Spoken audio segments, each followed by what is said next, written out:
আল্লাহ নবী নূহ নবী দয়াল নবী 40 বছর বয়সে নবুয়াতের কাজ শুরু করলেন। আমভাবে এলান করলেন, আনা মুহাম্মদ রাসূলুল্লাহ, আমি মুহাম্মদ আল্লাহ রাসূল। এই এলানটা নবী পাক 40 বছর বয়সে শুরু করে দিলে। এ যুবকেরা, তরুণীরা, বাপেরা, আমার নবী পাক তো তার আগে নবী ছিলেন। কেন আল্লাহ কোরআনের মধ্যে একটা সূরা দিয়েছে, যে সূরাটার নাম রেখেছে সূরা ইয়াসিন। এ যুবকেরা, ইয়াসিন ওয়াল কুরআনিল হাকীম, হে আমার হাবিব, হে আমার ইয়াসিন ওয়াল কুরআনিল হাকীম, এই কোরআনে হাকিমের আমি কসম করি, হে আমার ইয়াসিন, যদি মেজেড না থাকে তাকে এইভাবে ডাকা হয় না। অর্থাৎ কেউ প্রেজেন্ট আছে সেখানে। হে যুবকেরা, তরুণেরা, আল্লাহ নবী নূহ নবী দয়াল নবী 40 বছর বয়স যখন হয়ে গেল, নবী আমার ডিউটি শুরু করে দিলে। এই সময় নবী আমার বকরি জবাই করলে। ওই বকরি জবাই করে নবী আমার খানা করে সাহাবাদিয়াকে নিজের মিলাদের খানা খাইয়েছে। আরো জোরে বলুন সুবহান।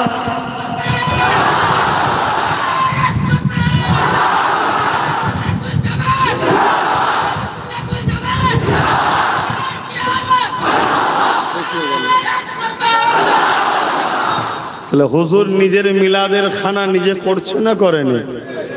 কিছু মানুষ বলে এটা আকিকা করেছিল। আমি তর্কে যাব না। আকিকা মানুষ জন্ম হলে করে না মরে গেলে করে? বলবেন তো? আকিকা তো মিলাদকে কেন্দ্র করেই হয়। কিন্তু মনে রাখবেন, আমার নবীর আকিকা, নবী পাকের দাদাজান হযরত আব্দুল মুতালিব হুজুর 7 দিন যখন নবীর বয়স দুনিয়াবি, তখন আকিকা করে দিয়েছেন। জোরে বলুন সুবহানাল্লাহ। এটা নবী মিলাদের খানা করেছেন। জোরে বলুন সুবহানাল্লাহ। এই মাহফিলগুলো আমরা কি আলোচনা করি? এই মাহফিলগুলোতে আমরা নবী পাকের শিশুবেলার আলোচনা করি। এবারে আগিয়ে চলুন, আল্লাহ নবী হুজরা মুবারক থেকে বেরিয়েছে। হুজরা মুবারক থেকে বেরিয়ে নবী আমার সাহাবা হুজুরদের দিকে আগিয়ে যেতে লেগেছে। আল্লাহ নবী দেখতে লেগেছে সাহাবা হুজুররা বসে বসে একটা মজলিস করেছে। ওই মজলিসে আলোচনা হতে লেগেছে। আল্লাহ নবী জিজ্ঞাসা করতে লাগলে, এই বসার কারণটা তোমাদের কি? ওই সময় তারা বলতে লেগেছে, ইয়া রাসূলুল্লাহ, হাবিবাল্লাহ, আল্লাহ যে আপনার মতো নিয়ামতকে আমাদেরকে দিয়েছে, শুকরিয়া আদায় করছে। আমরা আপনার মিলাদ আলোচনা করছি, আপনার আগমন কেন্দ্রিক আলোচনা করছি। আল্লাহ নবী বললেন, এর উপরে তোমরা কি কসম দিতে পারবে? তারা বলতে লাগলো, হ্যাঁ দিতে পারবো। আল্লাহ নবী বললেন, শুনে রেখে দাও, আমি নবী আমার জন্য তোমাদের উপরে শাফাত ওয়াজিব হয়ে গেছে। হে নওজওয়ানেরা, আল্লাহ নবী চাচা যান হযরত আব্বাস রাদিয়াল্লাহু তাআলা, তিনি তিনার এলাকার মানুষদেরকে ডাক দিলে, এলাকার মানুষদেরকে ডেকে নিয়ে এক জায়গায় জড়ো করলে। তাদের সামনে আল্লাহ নবী চাচা যান হযরত আব্বাস রাদিয়াল্লাহু তাআলা, তিনি দাঁড়িয়ে দাঁড়িয়ে ওয়াজ করতে লেগেছে। কি আলোচনা করতে লেগেছে? এ আমার প্রতিবেশীরা শোনো গো, বাড়ির রবিউল আউয়াল সোমবার শুভে সাদেকের সময় রহমতের নবী দুনিয়ায় তাশরীফ এনেছিলেন। আম্মা আমিনা বলতে লেগেছে, আমার বাচ্চা দুনিয়ার জমিনে আসবে, আমি আমিনা ঘরের মধ্যে একা রয়েছি। এমন সময় হঠাৎ করে দেখতে পেলাম আমার ঘরটা আলোয় আলোকিত হয়ে গেল। এই আলো কোথা থেকে আসতে লেগেছে? আমি আমিনা দেখলাম আমার ঘরে গায়েবী 3টে সুন্দরী সুন্দরী নারী চলে এসেছে। আমি আমিনা জিজ্ঞাসা করতে লাগলাম, আপনারা কারা? তারা বলতে লাগলো, আমিনা রে, সাইয়্যিদুল মুরসালিন দুনিয়া আসবে, তার আম্মা সেবার জন্য আল্লাহ আমাদেরকে পাঠিয়েছে। আমরা হলাম আল্লাহ পাকের জান্নাতি হো। আরো জোরে বলুন সুবহান। এই মাহফিলগুলো কি হয়? এই আলোচনাগুলোই হয়। অবশ্যই সারা বছর সিরাতুন নবী হয়। সারা জীবন হবে সিরাতুন নবী। কেন সিরাতুন নবীটাই তো কানা খুলুকুল্লাহুল কোরআন। প্রকৃত কোরআন বুঝতে গেলে নবীর লাইভ দেখতে হবে। জোরে বলুন সুবহানাল্লাহ। কেন নবীর চরিত্র মোবারকটাই তো কোরআন। জোরে বলুন সুবহানাল্লাহ। অর্থাৎ নবী যা কিছু করেছে আল্লাহর কোরআন অনুযায়ী করেছে। জোরে বলুন সুবহানাল্লাহ। অ্যাকচুয়ালি কোরআনের প্র্যাকটিক্যাল আমাদেরকে নবী খুলে খুলে দেখিয়েছে। জোরে বলুন সুবহানাল্লাহ। কিন্তু সময়ের একটা ডিমান্ড থাকে না, থাকে না? হ্যাঁ, তাই তো জিলহজ মাস এলে আমরা হজ ও কুরবানির আলোচনা একটু শোনাই, ঠিক না বেঠিক? তাই তো রমজান এলে রোজার একটু ফজিলাতের কথা শোনায়। ঠিক তেমনই রবিউল আউয়াল এলে নবীর শিশুবেলার একটু কথা শোনানো হয়। জোরে বলুন সুবহানাল্লাহ। কেন শোনাবো না? আমার নবী নিজের কথা নিজে বলেছে। আমার নবী শুনছে, আর নবীর চাচা যান নবীর মিলাদের আলোচনা শোনাচ্ছে নবীকে। জোরে বলুন সুবহানাল্লাহ। হ্যাঁ, শোনেন তাহলে, রাগিয়ে আসেন। আল্লাহ নবী চাচা জান হযরত আব্বাস রাদিয়াল্লাহু তাআলা আল্লাহ নবীকে বলতে লেগেছে, ইয়া রাসূলুল্লাহ হাবিবাল্লাহ, আম্মা আমিনার মুখ থেকে এই কথাগুলো আমরা শুনেছি, সেই কথাগুলো মানুষকে আমরা শোনাতে লেগেছি।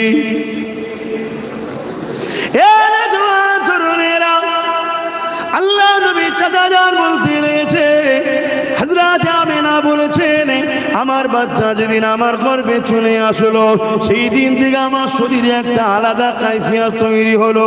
আমার শরীরের মধ্যে একটা নূরের ঝমক বেরোতে লাগলো, আমার চেহারার মধ্যে একটা নূরের সুরাত বেরোতে লাগলো, এবং আমি আমিনা আমার শরীর থেকে খুশবু বেরোতে লেগেছে। এ দুনিয়ার মানুষেরা হযরত আমিনা হুজুর বলতে লেগেছে, যত দিন যায় আমার রহমাতুল লিল আলামিন, আমার রহিম মুবারকে বড় হতে লেগেছে, আর আমার শরীরের খুশবুটা বাড়তে লেগেছে। এত খুশবু বেড়ে গেছে, এলাকার সবার কানে কানে কানে কানে সবার আলোচনা শুরু হয়ে গেছে। আমি না এই খুশবু পাই কোথা থেকে?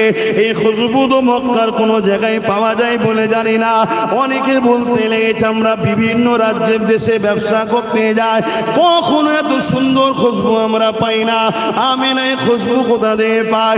এই খবরটা রাসূলুল্লাহ দাদার কানে চলে গেছে। রাসূলে পাকের দাদা জান ছিলেন মক্কার সরদার, তিনি তিনার আলিয়া আমার রাসূলুল্লাহ দাদিকে যে বলতে লেগেছে, এই যে বাজার মাই হতে লেগেছে, সব জায়গায় একটা আলোচনা, আমি না আতর পাই কোথা থেকে? এ আতর আমি না কোথা থেকে পাই, কোন জায়গা থেকে আসে, কি ব্যাপার কি ব্যাপার? রাসূলুল্লাহ দাদি জান বলতে লেগেছে, হযরত আব্দুল্লাহকে তিনার স্বামীকে বলতে লেগেছে, হ্যাঁ আমিও অবাক হয়ে যেতে লেগেছি। আমি না যখন গোসলখানা থেকে বাইর হয়, হাম্মামখানা থেকে বাইর হয়, আমি যখন ওই গোসলখানাতে ঢুকি যেন মনে হয় কোনো আতরের গোডাউনে ঢুকে গেছি। এই জন্য তারা দুজনে মিলে আল্লাহ নবীর আম্মা জান হযরত আমিনাকে ডাক দিলেন, মার এদিকে আসো মা। সব জায়গায় একটাই চর্চা, আমিনা আতর পাই তো কোথা থেকে পায়?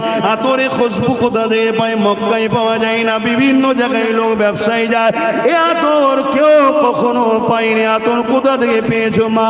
ওই সময় আম্মা আমিনা নিজের মুখে থুতু জমিনে ফেলেছে, সঙ্গে সঙ্গে থুতুর ভেতর থেকে আতরের ছিপি খুললে যেভাবে ভর ভর করে খুশবু ছড়িয়ে যায় চতুর্দিকে, ওইভাবে খুশবু বেরোতে লেগেছে।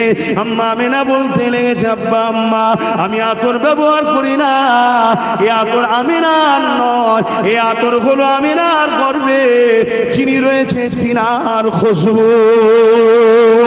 আরো জোরে বলো নারে তাকবীর, হাত তুলে বলুন লব্বাইক। আপনারা বলবেন ইয়া রাসূলুল্লাহ লব্বাইক লব্বাইক লব্বাইক লব্বাইক। হুজুর কি আমদ, হুজুর কি আমদ, পুর নূর কি আমদ, आका की आमद, रबीउल अव्वल की मेहनत, दाता की आमद, नारे तकबीर। दुरूद शरीफ अल्लाहुम्मा सल्ली अला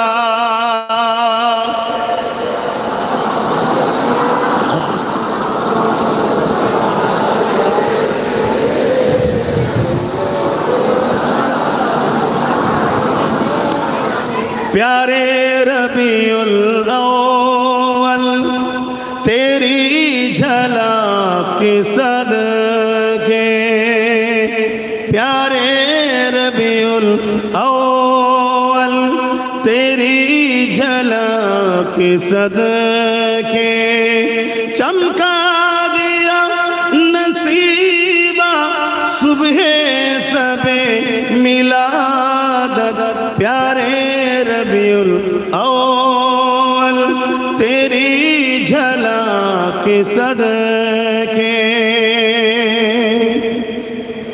सल्ले अला पुकारो सरकारा गए हैं, ओटो बेसहारो सरकारा गए हैं, प्यारे रबीउल अव्वल तेरी झलक के सदके, चमका दिया नसीबा सुबह सबे मिलादत। আমাদের নসিবকে চমকে দিয়েছে সকাল সুবে সবে মিলাদাতে হুজুর এসে, জোরে বলুন সুবহান। जो मांगना है मांग लो, जो लेना है सो ले लो, जो मांगना है मांग लो, जो लेना है सो ले लो, दुनिया के ताजदारो सरकार आ गए हैं, दुनिया के ताजदारो सरकार आ गए हैं, प्यारे रबीउल अव्वल तेरी झलक के सदके, चमका दिया नसीबा सुबह सबे मिलादत। अल्लाहुम्मा सल्ले अला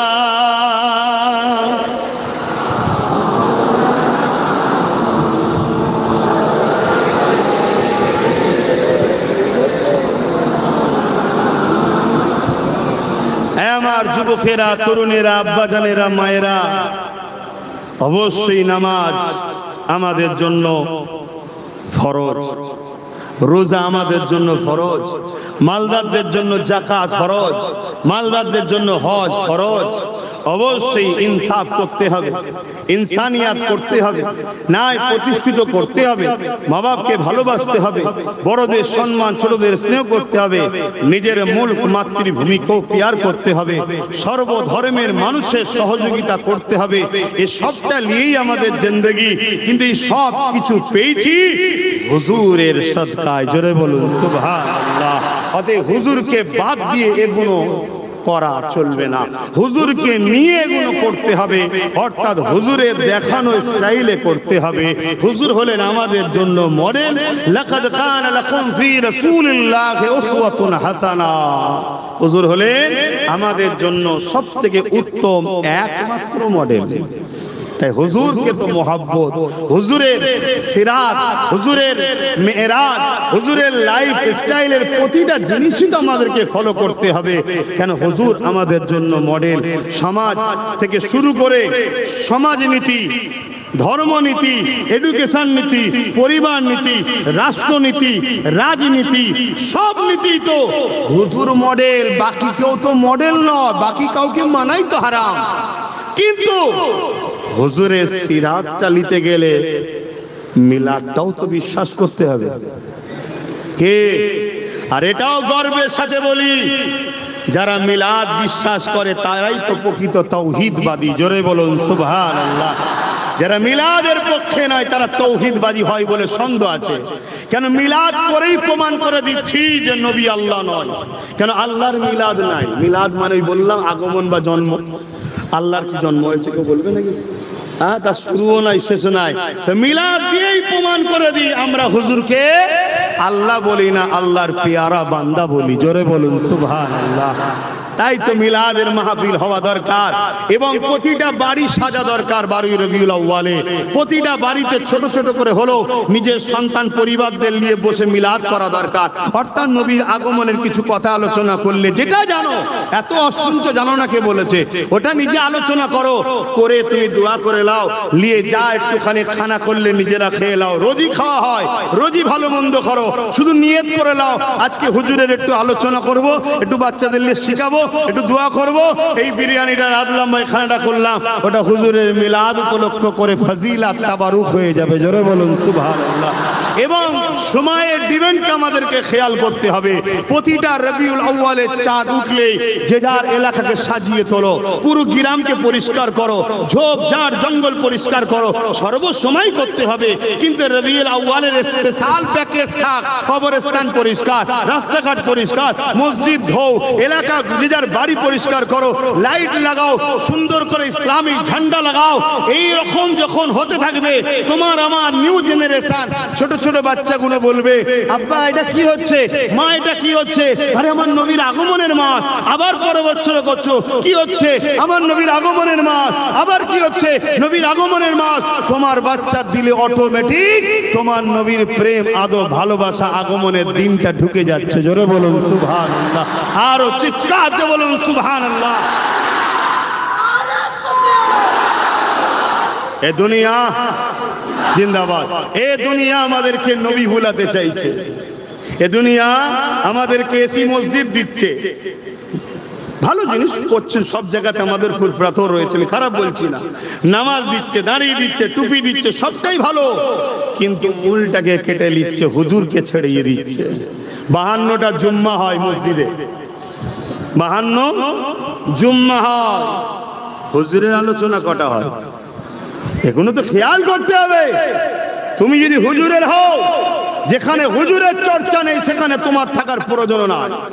এটাই তোমার আকীদা হওয়া দরকার। কি ঠিক বললাম নাকি? এটাই আদর্শ হওয়া দরকার। যে কোনো দলের বক্তাকে নিয়ে আসো, বক্তা দাঁড়িয়ে কি বলে, তার দলের নেতার প্রচার করে, আমার নেতা এই করেছে, আমার নেতা এই করেছে, আমার নেতা ব্রিজ করেছে, আমার নেতা প্লেন করেছে, আমার নেতা এই করেছে, হয়তো সব ঝেড়ে বিক্রি করে দিয়েছে, তারপরেও প্রচার করে না করে না? কেন করে? যাতে সামনে ওলাগুলো আমার নেতাকে প্রেম করে। তো সবাই নেতা নেতা নেতা নেতা, আর উম্মতে মুহাম্মাদি দাবি করে, উলামা দাবি করে, ইমাম দাবি করে, পীর দাবি করে, পীরজাদা দাবি করে, জলসায় উঠছো, মসজিদের মেম্বারে দাঁড়াচ্ছ, তোমারও তো উচিত নেতাকে চিনাও। নেতা নেতা চিনলে কোরআন চিনবে, নেতা চিনলে রাসূল আল্লাহ চিনবে। কেন? মুহাম্মদ রাসূল ছাড়া আল্লাহ পাওয়া যাবে না, আল্লাহ সেই নিজাম করে দিয়েছে। আল্লাহ তাই বলছে, কুল হুয়াল্লাহু আহাদ, হাবিব আপনি বলে দিন আল্লাহ এক। জোরে বলুন সুবহানাল্লাহ। আল্লাহ তো ডাইরেক্ট বলতে পারত হুয়াল্লাহু আহাদ, আল্লাহ তিনি যিনি এক। না, আপনি বলুন কুল হুয়াল্লাহু আহাদ, আপনি বলুন আল্লাহ এক। আপনার মুখে আমার প্রচার হবে, আপনার মুখের প্রচারে যে আমায় মানবে সেই হলো প্রকৃত তাওহীদবাদী, তাকে আমি লব, বাকি সব বাদ। কথা মাথায় ঢুকছে না লোকের? আকীদা ঠিক করে নিন। বড় কাবলাম কুল, হাবিব আপনি বলুন। এটা তাওহীদ নয়, এটা রিসালাত।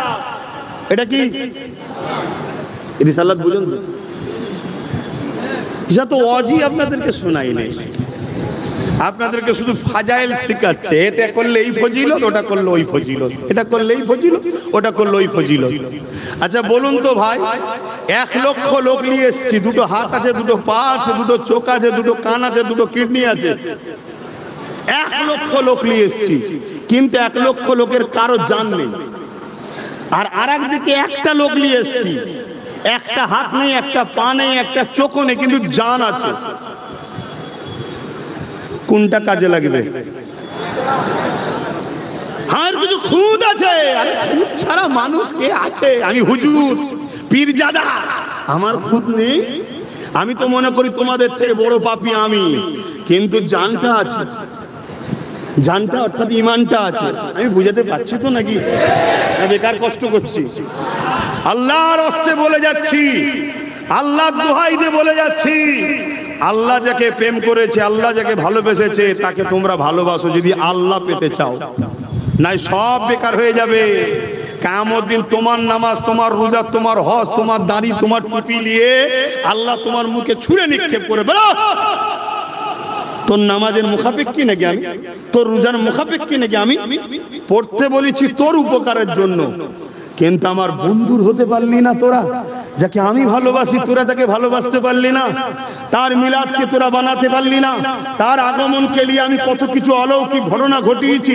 হ্যাঁ, দুনিয়ায় কোটি কোটি বাচ্চা হয়, কারো বাচ্চাতে ফেরেশতা পাঠায়নি, কারো বাচ্চাতে জিবরাইলকে পাঠায়নি, কারো বাচ্চার সময় জান্নাত থেকে হুর পাঠায়নি, কারো বাচ্চা আসবে আর তার ইস্তেকবাল করার জন্য আকাশের তারাগুলোকে নাবি আমি লাইটিং করে দিইনি। জোরে বলুন সুবহানাল্লাহ।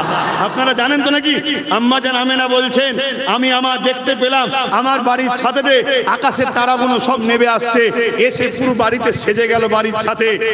যেমন আমরা লাইটিং করি, আমার আল্লাহ তিনার হাবিবের বা আগমনে তিনি আকাশের তারাকে নাবি আমেনার ঘরকে আলোকিত সাজিয়ে দিয়েছে। জোরে বলুন সুবহানাল্লাহ। খুব ভালো করে শুনুন, এখন বিজ্ঞান মুচকে হাসতে পারে, বিজ্ঞান মুচকে হাসতে পারে যে তারা যদি এক জায়গা থেকে আরেক জায়গায় ছড়ে তাহলে দুনিয়া ওলটপালট হয়ে যাবে, বিরাট কিছু ক্ষতি হয়ে যাবে। বিজ্ঞান মুচকে হাসতে পারে।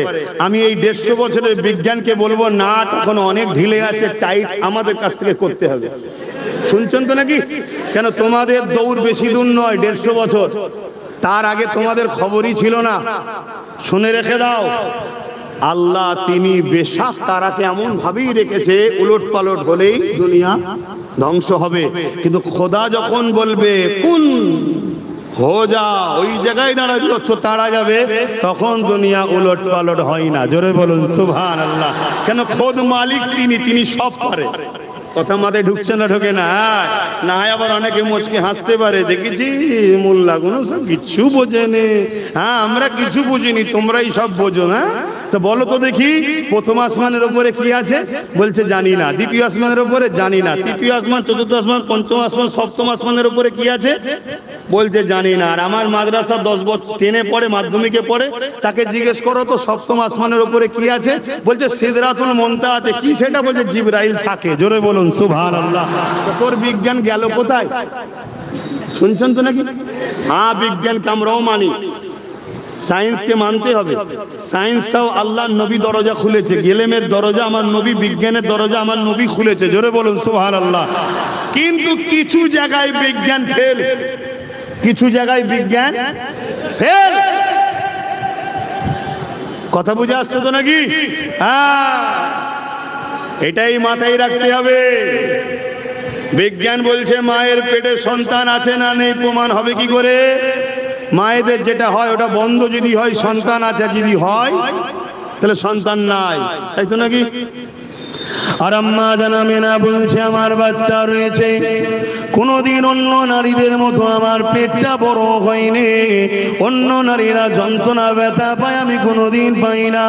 অথচ আমার সময় এসে যাচ্ছে, মাসের পর মাস যাচ্ছে, মায়েদের যেটা হয় ওটা আমি আমেনার বন্ধ হয় না।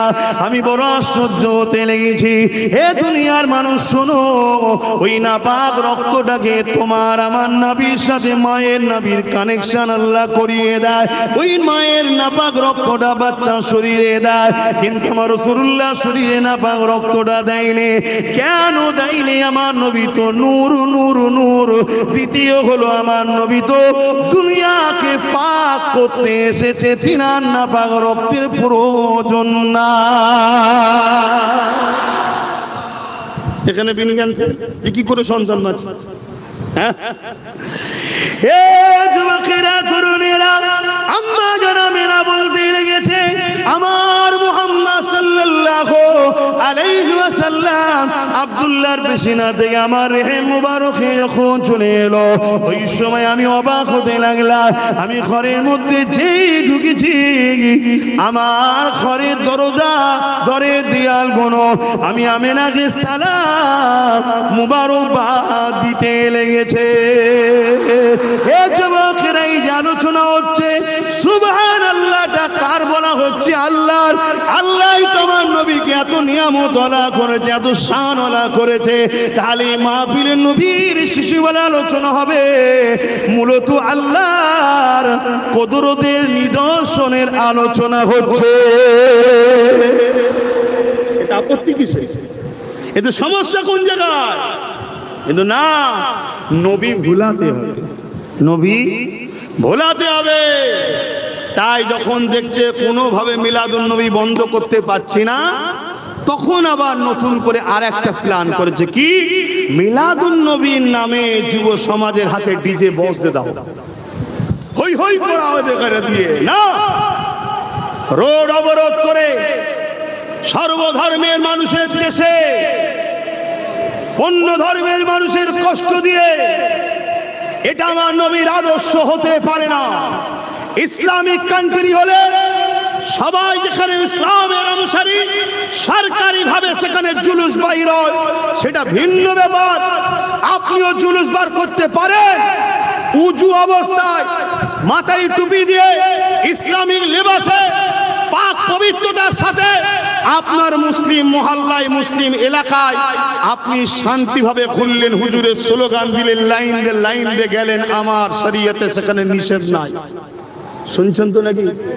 কিন্তু আপনি এমন কাজ করে ফেলবেন যেখানে সমাজের এক শ্রেণীর মানুষ যারা শান্তিতে থাকা পছন্দ করে না, আর কেউ শান্তিতে থাকুক এটাও পছন্দ করে না, আপনার এই সুযোগটাকে কাজে লাগিয়ে আপনার আমার সমাজের বুকে ভ্রাতৃত্ব, ভাইচারা, মানব বন্ধন যেটা আমার নবী তৈরি করে দিয়ে গেছে, আমার নবী যা আদর্শ শিখিয়েছে, সেই মানব বন্ধনের মধ্যে ফাটল ধরিয়ে দিবার জন্য একদল মানবরূপী শয়তান ঘুরে বেড়াচ্ছে। তখন সেই সুযোগটাকে কাজে লাগাবে। আমাকে আপনাকে মুক্তাদায়ে হাল বুঝতে হবে, আমাকে আপনাকে প্রেজেন্ট অবস্থা সময়ের পরিস্থিতিকে বুঝতে হবে। সব কিছুকে নিয়েই হলো ইসলাম। জোরে বলুন সুবহানাল্লাহ। আমার কথা আপনারা বুঝতে পারছেন তো নাকি? আসুন আল্লাহ আমাদেরকে শান্তির নবী, ন্যায়ের নবী, ইনসাফের নবী যে দেখানো রাস্তা, সে রাস্তায় চলে নিজেদের জীবন এবং সমাজকে শান্তি প্রতিষ্ঠিত করার তৌফিক দান করে। বলুন আমিন। আম্মা জান আমেনা বলছেন, আমাকে গাছের পাশ দিয়ে গেলে গাছ দেখি আমার কাছে ঝুঁকে যায়, ঝুঁকে গিয়ে আমাকে সালাম দেয়, বলে আমেনা তোমাকে মোবারকবাদ দিই, তোমার গর্বে সাইয়্যিদুল মুরসালিন আছে। জোরে বলুন সুবহানাল্লাহ। এ আমেনা, পাহাড় থেকে আওয়াজ আসে, পাথরের কোণা থেকে আওয়াজ আসে। হাত্তাকে আম্মা আমেনা বলেন, আমি যখন কুয়া থেকে পানি আনতে গেছি, কুয়া ছিল তখন সময়, পানি আনতে গেছি, রশি দিয়ে ধরে টেনে তুলতে হতো, বালি দিয়ে, মাটি কি বলে, বালতি দিয়ে, বড় কষ্ট করে তুলতে হতো।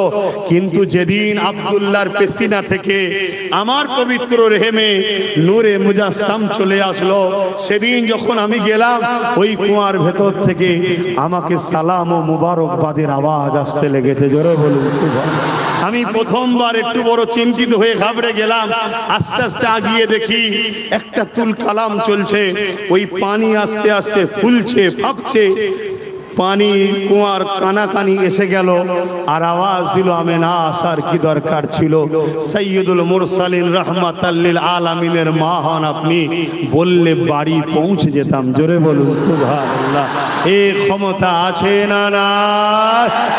আরে 800 বছর আগে মুহাম্মদ রাসূলের এক গোলাম সুলতানে হিন্দ আতায়ে রাসূল মঈনুদ্দিন আজমিরি যদি লুটা পাঠিয়ে বলে, আনা সাগরকে বল মঈনুদ্দিন ডেকেছে, সব যদি লুটার মধ্যে আসতে পারে, আমার নবীর গোলামের যদি এই হাল হয়, গোলামের নবীর মা যদি বলে এ পানি চলে আয়, অবশ্যই আসবে। জোরে বলুন সুবহানাল্লাহ।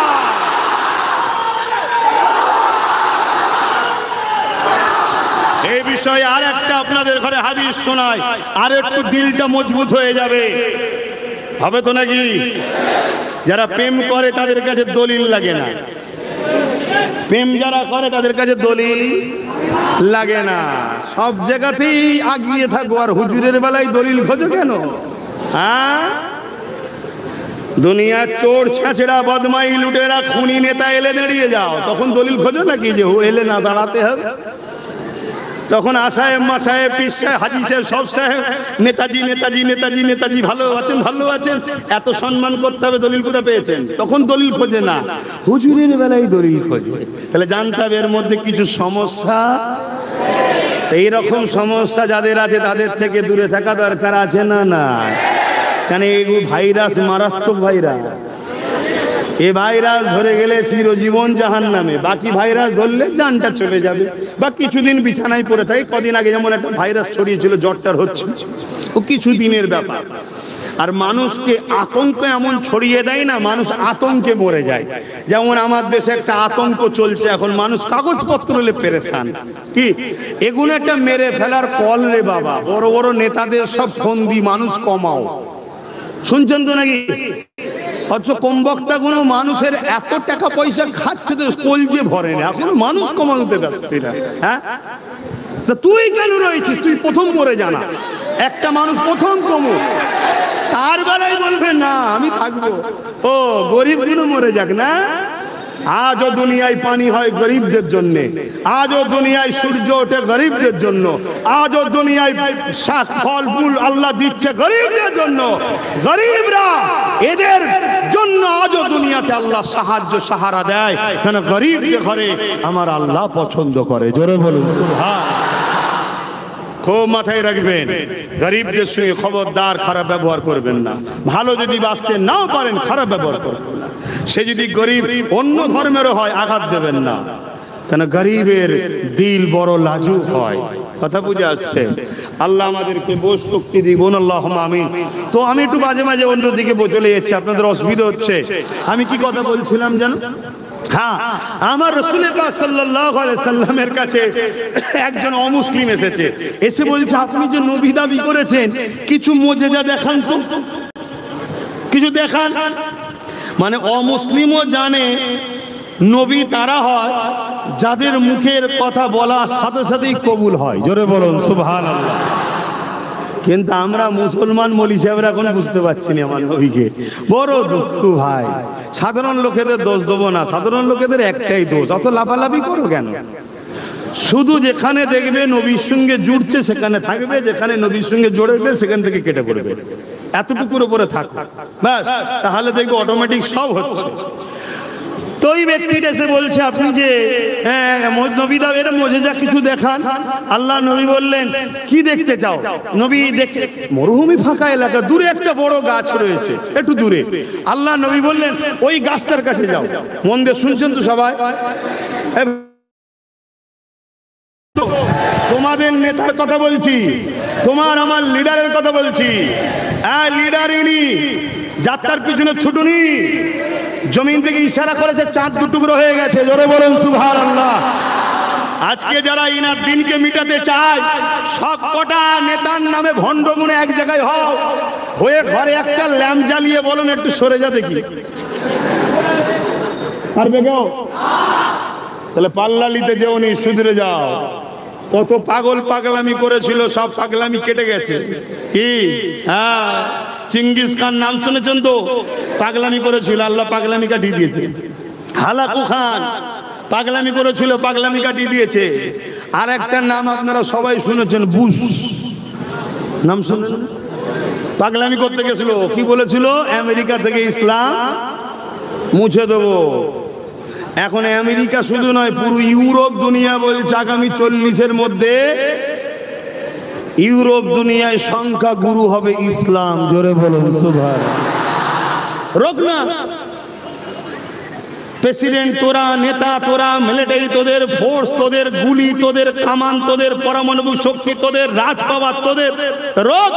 বলছে কি করে রোকবো? বুশের মেয়ে বলছে আমি কোরআনের হাফেজে মুসলমান হয়ে গেছি। জোরে বলুন সুবহানাল্লাহ। মারবি কাকে? নেতার বেটাই তো কলমা বলিয়েছে। তথে পাগলামি করুনি, ঘোর কেটে যাবে। হ্যাঁ, তবে আমাদেরও পাগলামি হচ্ছে। আল্লাহ আমাদের কাছ থেকে দিন কেড়ে নেবে, নিয়ে নতুন প্রজন্মকে দেবে। শুনছেন তো? যদি আমরা দিনকে ভালো না বাসি, আল্লাহ দিয়েছে দিনকে মহব্বত করতে হবে না? তোমার আব্বা তোমাকে 2 কাঠা জায়গা দিয়েছে, তুমি যদি দেখভাল না করো, কেড়ে নিয়ে অন্য ভাইকে দেবে না? হ্যাঁ, বুঝাবার জন্য বলছি। তা আল্লাহ দিন ইসলামের মতো নিয়ামত জিনিস দিয়েছে। এই দিনে মসজিদ আছে, মাদ্রাসা আছে, কবরস্থান আছে, খাদগা আছে, ঈদগাহ আছে। তুমি পাগলামি করছো, তোমাকে হেফাজত করতে হবে না? এই যে মিনার মসজিদ কত সুন্দর, একটা রোডের ধারে, হাজারো লক্ষ লোক যায়, সর্বধর্মের লোক যায়, ছোট ছোট বাচ্চারা যায়, সবাই যায়, ঘুরে ঘুরে দেখে। সবাই জিজ্ঞেস করে, আব্বা এটা কি, ওটা কি, মা এটা কি? আবার মসজিদ আওয়াজ, আল্লাহু আকবার, আল্লাহু আকবার, হয় না? হয় না? এটা কি হচ্ছে শুনছেন তো নাকি? হ্যাঁ, এখানে একটা জিনিস আছে সবার, কি জানো? রূহ, কি আত্মা। এটা কি দেখেছেন কেউ? কোন ডাক্তার দেখিয়েছে টেলিস্কোপ মেশিনে? এটা কি? এটা হলো আল্লাহর হুকুম। এটা কি? আল্লাহর হুকুম। তা সে যেই হোক, যখন মসজিদে আল্লাহু আকবার, আল্লাহু আকবার বলবে, এ একটা নরম হবে না? হবে না? অতএব এটাকে রাখলে হবে না, উড়িয়ে দাও। এটাই তো পরিকল্পনা। মাথায় ঢুকছে না? ঢোকে না? কিন্তু এই পরিকল্পনা সাকসেসফুল হচ্ছে কাদের জন্য? মুসলিম যুবকদের জন্য। যদি বলেন আমাদের আবার কি দোষ রে বাবা, হ্যাঁ তোমাদেরই দোষ। তোমরা যদি হাজার হাজার ছেলে যে যার এলাকার মসজিদগুলোতে ভিড় করতে, তাহলে এই পরিকল্পনা লিবার জালিমরা সাহস কেন? জাসনিদের যুবক আছে মারবে, ওরা কিচ্ছু বোঝে না, আগে হাত গুটিয়ে ছেড়ে দেবে, তারপরে যা হয় হবে। দেখছে প্রতিদিন এই গোটা 3, 4, 5, 10, 20 বুড়ো ঢুকছে মসজিদে, বেরোচ্ছে, ঢুকছে, বেরোচ্ছে। তো ভাবছে তো এই কটার জন্য এত সুন্দর জায়গাটা লেগে কি লাভ? আর যদি আমরা যুবকরা ভিড় করতাম, কথা বলো, কথা বলো, তাহলে আমাদের অবদান আছে না নাই? তাহলে আমরা অন্যায় করছি না করিনি? এই প্রত্যেকটা মসজিদে আবাদ করো, যুবকরা আবাদ করো। যদি আবাদ না করো, তোমার ঘরকে আল্লাহ উজাড় করে দেবে। এমনি তো ঘোষণা হয়েছে প্রতিটা রাজ্যে ডিটেনশন ক্যাম্প করতেই হবে। শোনেন না খবর? আজকের খবর তো না কালকে? একটু বলবেন তোরে বাবা, না আবার আমি একটু বললে কষ্ট হয়? আমি তো কিছুই বলছি না, এটা ঘোষণা হয়েছে না হয়নি? প্রতিটা রাজ্যে ডিটেনশন ক্যাম্প করতেই হবে। তো খোদার ঘরে যাবি নি, তো খোদা তোকে ঘরে রাখবে কেন? ক্যাম্পে লিজিয়ে রাখবে। তার জন্য সেরকম লোককেই আল্লাহ বসিয়ে দেবে। শুনছেন না? শোনেন না? খোদার বিনা হুকুম ছাড়া গাছের পাতা লড়ে? তাহলে এত বড় দেশের মাথায় কে বসবে? খোদার বিনা হুকুম হয়ে গেছে নাকি? ভালো করে বোঝো, এখনো সময় আছে, পরিবর্তন হও। ওটা বাসছে, হয়ে গেছে।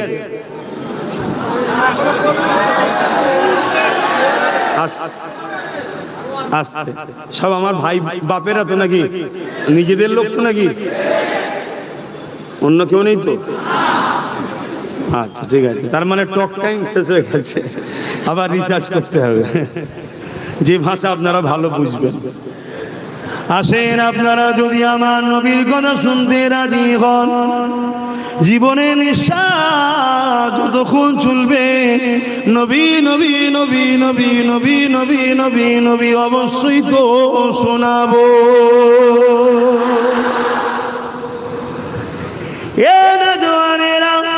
আল্লাহ নবী ও মুসলিম ডাকে বলল, ওই যে দূরের গাছ দেখছো, ওই গাছকে যে বলো মুহাম্মদ রাসূল ডেকেছে। কে ডাকছে? হুজুর কি নিজে গিয়ে বলছে? একজনের হাতে বলে পাঠাচ্ছে। যে বলে পাঠাচ্ছে সে মুসলমান না মুসলমান? খুব ভালো করে বুঝবেন, এটা অমুসলিম। সে গিয়ে গাছকে বলছে তোমাকে মুহাম্মদ সাল্লাল্লাহু আলাইহি ওয়াসাল্লাম ডেকেছে, আল্লাহ রাসূল ডেকেছে। অমুসলিম বলতে লেগেছে। আমি অবাক হয়ে গেলাম, গাছের হালচাল শুরু হয়ে গেল, কম্পন শুরু হয়ে গেল। জমিন থেকে পুরো যার যা মূল টুল শেকড় টেকড় আছে সবকে নিয়ে মাটির উপরে উঠে ঘিসড়ে ঘিসড়ে ঘিসড়ে ঘিসড়ে আমার রসুলের কদমে এসে সেজদায় পড়ে যায়। জোরে বলুন সুবহানাল্লাহ। আরো জোরে হবে না? একটু বলেন না নারে তাকবীর, একটু বলেন না লাব্বাইক। লাব্বাইক মানে কি? হাজির আছি। কার জন্য? ইয়া রাসূলুল্লাহ, আপনার জন্য। জান লাগলে জান, মাল লাগলে মাল। জোরে বলুন সুবহানাল্লাহ। বলুন ইনশাআল্লাহ। আল্লাহ আমাদেরকে তৌফিক দিক, হুজুরের জন্য জান মাল কুরবান করার তৌফিক দিক, বলুন আমিন। পৃথিবীতে একটা ওয়াহিদ জাত, সবাই পৃথিবীতে কামানের সামনে মরণ দেখে, বন্দুকের সামনে মরণ দেখে, একমাত্র মোহাম্মদ রসুলের গোলামরা কামান ও বন্দুকের সামনে আল্লাহর জান্নাত দেখতে পাই। জোরে বলুন সুবহান, আরো জোরে বলে। কিন্তু আজ যদি জান্নাত দেখতে না পাই, জানতে হবে তাহলে ডুপ্লিকেট হয়ে গেছি। আর এই ডুপ্লিকেট হয়ে গেছি বলেই তো আমাদেরকে যে এসে গোলাম বানিয়ে দিচ্ছে, যে এসে গোলাম বানাচ্ছে। সবারটা চলছে, আমাদের নবী দিবস চলবে না। সবারটা চলছে, আমাদের মাহফিল চলবে না। সবারটা চলে, আমাদেরটা চলে না। সবাই সব করে, আমাদেরটা হবে না। সবারটা মাসকে মাস হয়, আমাদেরটা 2 ঘন্টা হবে না। এর কারণ অন্যদের দোষ দেবো না, দোষ আমাদের।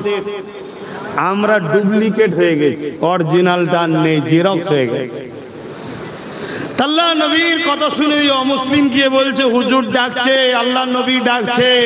গাছের হালচাল শুরু হয়েছে, কি বলে শিরা, কি বলে শেকড় টেকড় মূল সব লড়ালড়ি করে উঠে মাটির ওপর দিয়ে যেমন আমরা হেঁটে যাই, ও ঘিসড়ে যাচ্ছে, গিয়ে হুজুরের কদমে এসে সেজদায় পড়ে সালাম দিচ্ছে। জোরে বলুন সুবহানাল্লাহ। এই দৃশ্য দেখে অমুসলিমের তো হয়ে গেছে, আয় হায় হায় হায় হায়, সে তো কলেমা পড়ে লি আশহাদু আল্লা ইলাহা ইল্লাল্লাহ ওয়া আশহাদু আন্না মুহাম্মাদান আবদুহু ওয়া রাসূলুহু। আল্লাহ নবী ইজাজত দিল, নিজের জায়গায় ফিরে যাও। আবার এসে যেভাবে ছিল সেভাবে সে জায়গায় দাঁড়িয়ে গেল। জোরে বলুন সুবহানাল্লাহ। এই সব কিছুর ক্ষমতার মালিক কে? আল্লাহ। আর আল্লাহ দেখো না, নিজের চোখের দিকে তাকালেও তো বুঝতে পারবে, এক মুহূর্তে আসমানে, এক মুহূর্তে জমিন। সায়েন্স বলছে, বিজ্ঞান বলছে, চোখ থেকে একটা রোশনি বাহির হয়, ওটা গিয়ে যে জিনিসটা দেখছেন তাতে আঘাত করে আবার পুনরায় ফিরে এসে আপনার ব্রেনকে সিগন্যাল দেয়, এটা আসমান, এটা এই কালার। তাহলে ভাবুন তো, এক মুহূর্তে আপনি আসমানের দিকে তুলেছেন, আকাশী কালার বা সাদা কালার বা মেঘলা যেটাই দেখছেন, এক মুহূর্তে যাচ্ছে একটা রশ্মি গিয়ে আঘাত করছে, টেস্ট সেখান থেকে ফিরে এসে আপনার ব্রেনকে সিগন্যাল দিল এটা এই কালার, এটা এই জিনিস। তাহলে এক মুহূর্তের মধ্যে, কয়েক কোটি ন্যানো সেকেন্ডের মধ্যে যদি তোমার আমার চোখ থেকে একটা রশ্মি বেরিয়ে গিয়ে সেটাকে টাচ করে ফিরে এসে ব্রেনকে সিগন্যাল দেয়, এটা যিনি বানিয়েছে সেই আল্লাহ গাছকে হুকুম দিয়েছে, যা আমার হাবিবের কদমে গিয়ে পড়। জোরে বলুন সুবহানাল্লাহ। সেই আল্লাহর ক্ষমতা আছে না? না। চলে আসো, বাপ আর মা এক জায়গায় হয়েছে, বাপের শরীর থেকে সামান্য পানি মায়ের রেহেমে চলে গেছে, ওই পানির মধ্যে কয়েক লক্ষ কোটি ছোট ছোট ছোট ছোট কোষ, যেটাকে স্পার্ম বলা হয়, সবাই মায়ের রেহেমে ঢুকার জন্য চেষ্টা করেছে। সব কটাকে মালিক মেরে দিয়েছিল, আব্বাসকে বাঁচিয়েছে, ওই রেহেমে ঢুকেছিলাম আমি। আস্তে আস্তে 41 দিন পরে মায়ের পেটের মধ্যে আমার ডিজাইন তৈরি করেছে আমার আল্লাহ, হাড় দিয়েছে, গোস্ত দিয়েছে, চামড়া দিয়েছে। 120 দিন পরে রূপ ফুঁকে দিয়েছে, আমি মায়ের পেটে লড়ে উঠেছি, নিঃশ্বাস নিচ্ছি, মা বড় খুশি হয়েছে। একটা দিন সময় হয়েছে, দুনিয়াতে এসেছি, আজও বেঁচে আছি। এই সব যিনি তৈরি করছেন সেই আল্লাহ গাছকে রসুলের কদমে আনাচ্ছে। জোরে বলুন সুবহানাল্লাহ। কেন? তার বন্ধু ডেকেছে, কিন্তু সে কি ডাইরেক্ট ডেকেছে? একটা অমুসলিম গিয়ে বলছে হুজুর ডেকেছে। তাহলে গাছ শুনছে কার কথা? অমুসলিমের মুখের কথা। চলে এলো তো অমুসলিমের মুখের কথায় হুজুর ডেকেছে, এই খবরটা শুনে যদি গাছ চলে আসতে পারে, মোহাম্মদ রসুলের আম্মাজান যদি বলে আমার মোহাম্মদ গর্ভে আছে, পানি তুলতে কষ্ট হবে, পানি আয়, মাথায় ঢুকছে না? ঢুকে নে, আয়, মোহব্বত করো, ইখতিলাফ করো না, ইখতিলাফ করো না। সবাই যে যার লিডারের প্রচার করে, মিথ্যা মিথ্যা তাও চালিয়ে দিচ্ছে, আর যার প্রশংসা আল্লাহ করছে তাকে নিয়ে ইখতিলাফ করা কি উম্মতে মুহাম্মাদির কাজ? তাহলে জানতে হবে মুসলিম সেজে আব্দুল্লাহ ইবনে উবাই, মুসলিম সেজে মুনাফিক। মাথায় থাকবে তো নাকি? আসেন আর একটু আলোচনা করি। আল্লাহ নবী চাচা জান হযরত আব্বাস রাদিয়াল্লাহু তাআলা হুজুর বলতে লেগেছে, অসুবিধা হচ্ছে না তো? আচ্ছা এটা বলে দিয়ে দোয়া করতে হবে, মানে শেষ করবো। এ যুবকেরা, তরুণেরা, আল্লাহ নবী চাচা জান আমার রাসূলুল্লাহকে ওয়াজ বলতে লেগেছে, মাওলুদ মিলাদের কথা শোনাতে লেগেছে, একটার পর একটা ওয়াকিয়া শোনাতে লেগেছে। ইয়া রাসূলুল্লাহ হাবিবাল্লাহ, আপনি যখন দুনিয়ায় আসেন, আম্মা আমিনা বলতে লেগেছে, আমার দুনিয়া জমিনে আমার রেহেম মুবারক থেকে দুনিয়ার কেউ বলে, কোনো মা বলে পুত্র সন্তান, কোনো মা বলে কন্যা সন্তান, কিন্তু আমি না বলেছি আমার রেহেম মুবারক থেকে দুনিয়ায় একটা নূর এসেছে। ইয়া রাসূলুল্লাহ হাবিবাল্লাহ, আমি না আরো জানিয়েছে, আমি সেটা শুনেছি, আপনাকে শোনাচ্ছি, রাসূলের চাচা নবীকে শোনাচ্ছে। ইয়া রাসূলুল্লাহ হাবিবাল্লাহ, আপনার মিলাদের সময়তে আম্মা আমিনা বলতে লেগেছে, আপনি যখন দুনিয়ার জমিনে চলে আসলে পাক পবিত্র হালে রয়েছে, তুমি আমি দুনিয়ায় এলে তোমার আমার গায়ে না পাক ছিল, রক্ত ছিল, কিন্তু আমার রাসূলুল্লাহ পাক পবিত্র হয়ে এসেছে, কোনো না পাক কোনো রক্ত ছিল না। এ যুবকেরা, তরুণেরা, আল্লাহ নবীকে একটা চাদরের উপরে রাখা হলো। আম্মা আমিনা বলতে লেগেছে, রাখতে দেরি, সঙ্গে সঙ্গে আমার মুহাম্মদ কট পিড়ে সিজদায় পড়ে যায়। আল্লাহ পাকের তারই প্রশংসা দীর্ঘক্ষণ করতে লেগেছে। তারপরে মাথাটা তুলে দিয়ে আমার রাসূলুল্লাহ আঙুলটাকে শাহাদাত পরে তুলে এমনি করে খোঁড়াতে লেগেছে। আম্মা আমিনা বলেন, আমার বাচ্চার উংলি থেকে নূর এত বেরোতে লেগেছে, মাগরিব মাশরিক পুরো কায়নাত আলোয় আলোকিত হয়ে গেছে।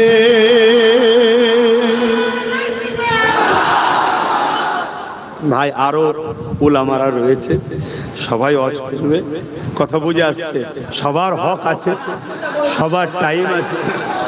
তারপরে আমার একটা জরুরি কথা আলোচনাও আছে, শুনছেন তো নাকি? একটা জরুরি কথা বলারও আছে, সেটাও ধর্মের বিষয়ে, সেটাও ধর্মের বিষয়ে। অনেকে বলে ঠিক আছে আব্বাস সিদ্দিকী ইলিয়াস চলে আসো, বলবো? অনেকে বলে আব্বাস সিদ্দিকীকে ইলিয়াস চলে আসো, বলবে যেন রাজনীতির কথা না বলে, বলে না? বলে না?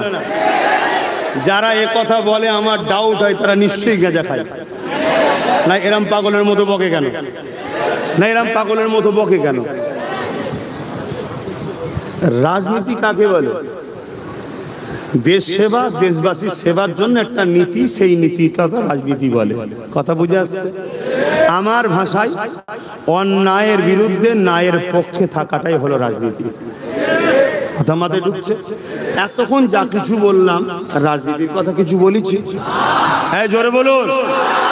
কিন্তু এরপরে এই কথাটা কিন্তু বারবার শোনা যায়। অনেক চেষ্টা করে আমাকে রুকার, যে সব ঠিক আছে, ওনাকে এনো না, বাকি যাকে খুশি নিয়ে আসো, কোনো অসুবিধে নেই। কিন্তু আল্লাহর কি শান, আল্লাহ আমার কিছু ভালোবাসার লোকও বেশ জুটিয়েছে, তারাও বেশ এক গুঁয়ারে টাইপের, কোনো কথা নাই, উনিই আসবে। এই আর একটা আল্লাহর নিয়ামত। কথা বুঝে আসছে? যাক, কিন্তু আমি বলতে চাইছি, এতগুলো ভাই বসে আছেন, বলুন তো ভাই, কোন রাজনীতির কথা বলেছি? কিন্তু যারা এ কথা বলে তাদেরও তো আমাদের বলতে হবে নাকি? রাজনীতি করছো, করগে যাও, মসজিদ মাদ্রাসা ধর্মের উপরে আঘাত দিও না, বলা দরকার আছে না? না এটা বলেন? এটা বলেন? কোন মুসলমান বলে? কেন বলে না?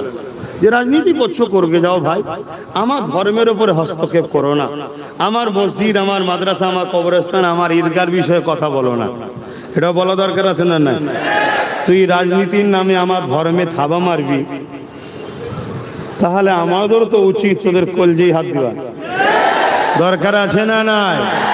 হ্যাঁ, তুই তোর জায়গায় থাকবি, আমি আমার জায়গায় থাকবো, তুই তোর জায়গায় থাক, আমি আমার জায়গায় থাকি, তাহলে ঠিক থাকবো। তুই যখন দেখবি মাথা মারছিস, হ্যাঁ, শয়তান হয়ে, বদমাইশ হয়ে, লম্পট হয়ে, চোর হয়ে, ডাকাত হয়ে, খুনি হয়ে, চরিত্র হয়ে, তুই যখন দেখবো আমার ধর্মের উপরে মাথা মারছিস, আমি ছেড়ে দেবো? হ্যাঁ কথা বলুন, ছেড়ে দেবো? অতএব কোনোভাবেই ছাড়ার জায়গা নাই। কেন ছাড়লে নাজাত নাই। কেন? আল্লাহর নবী বললেন অন্যায় দেখলে হাত দিয়ে রোখো। অন্যায় দেখলে, হ্যাঁ যুবকরা মন দিয়ে শোনো, কোটি কোটি লোক তো মরছে আর জানাজা হচ্ছে, কবরে কি হচ্ছে খোঁজ রাখো। হ্যাঁ, আল্লাহ নবী বললেন অন্যায় দেখলে হাত দিয়ে রোখো। যদি হাতে ক্ষমতা না থাকে মুখ দিয়ে প্রতিবাদ করো, মুখে যদি প্রতিবাদ না থাকে অন্তর থেকে ঘৃণা করো। এই তিনটের মধ্যে কোনোটা যদি না থাকে রাসূল বলছে তার মধ্যে ঈমান নাই। আজ কেউ অন্যায় করবে, জুলুম করবে, অত্যাচার করবে, মানবতার বিরুদ্ধে, মনুষ্যত্বের বিরুদ্ধে, ইনসাফের বিরুদ্ধে, কেউ সন্ত্রাসবাদ হবে, জঙ্গিবাদ প্রতিষ্ঠিত করবে, আমার নবীর ইসলাম অনুযায়ী তার বিরুদ্ধে হাত দিয়ে লড়তে হবে। এর নাম ইসলাম। যদি হাত দিয়ে না লড়ো, মুখ দিয়ে প্রতিবাদ করতে হবে, এর নাম ইসলাম। যদি মুখ দিয়ে প্রতিবাদ করতে না পারো, কমসে কম তাদেরকে ঘৃণা করতে হবে।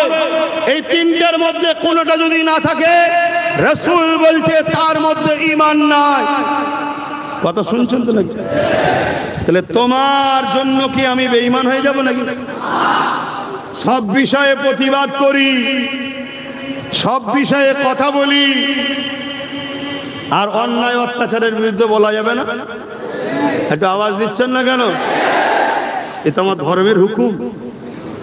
এখন বিয়ে বাড়ির দাওয়াতে গেছে একজন 5টা বাচ্চা নিয়ে, আর একজন একা গেছে। কি রে ভাই, আমি একা এসছি আর তুই 5টা বাচ্চা নিয়ে এসছিস? এখন ওই লোকটা যদি মুখের ওপরে বলে দেয় খোদা তোকে মেরে দিয়েছে, তোর ছেলে নেই তো আনবি কি করে? আমার দিয়েছে তাই এনেছি, ভুল কিছু বলবে? অতএব কেউ যদি কার কি আছে না আছে আমার দেখার দরকার নেই, কিন্তু আমার ইসলাম কমপ্লিট না আনকমপ্লিট? তাহলে আমার ইসলাম যখন কমপ্লিট, আমার ইসলামের রাজনীতি আছে না নাই? ওই শিক্ষাটা দেবে কারা? চোর দেবে? মাতাল, ঘুষখোর, গেঁজাখোর, চরিত্রহীন কারা দেবে? নবীর ওয়ারিসরা। শুনছেন না? শোনেন না? কিন্তু এরপরও আবার বলছি, এতক্ষণ আলোচনা হলো, কোনো কিছু বলেছি? ব্যাপারটা ঠিক কেমন জানেন? নবীর গোলাম যদি কেউ হয় না, সে যদি চুপচাপও থাকে তাও কিরে মাকড়দের অটোমেটিক স্টপ হয়ে যায়। এটা খোদার পক্ষ থেকে একটা শান। তাই তোমাদেরকেও বলি নবীর গোলাম হও, নবীর গোলাম হও, নবীর গোলাম হও। আসো একটু হুজুরকে সালাম দিই। তবে একটা বিষয় না বলে গেলে আমি আল্লাহর কাছে ধরা পড়ব। তোর দাওয়াতকে আমি সালাম করি, কিন্তু বলতেই আমাকে হবে। কথা শুনছেন তো নাকি? একটু দাঁড়িয়ে যাও, সালামটাকে দিয়ে নি, তারপরে হবে। ইয়া নবী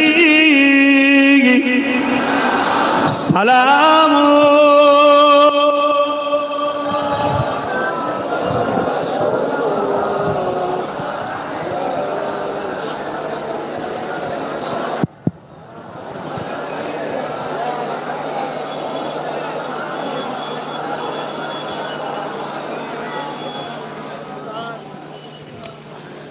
এই যে দাঁড়িয়ে আমরা সালাম দিই, আমার সঙ্গে কিছু দুশ্মনী আছে?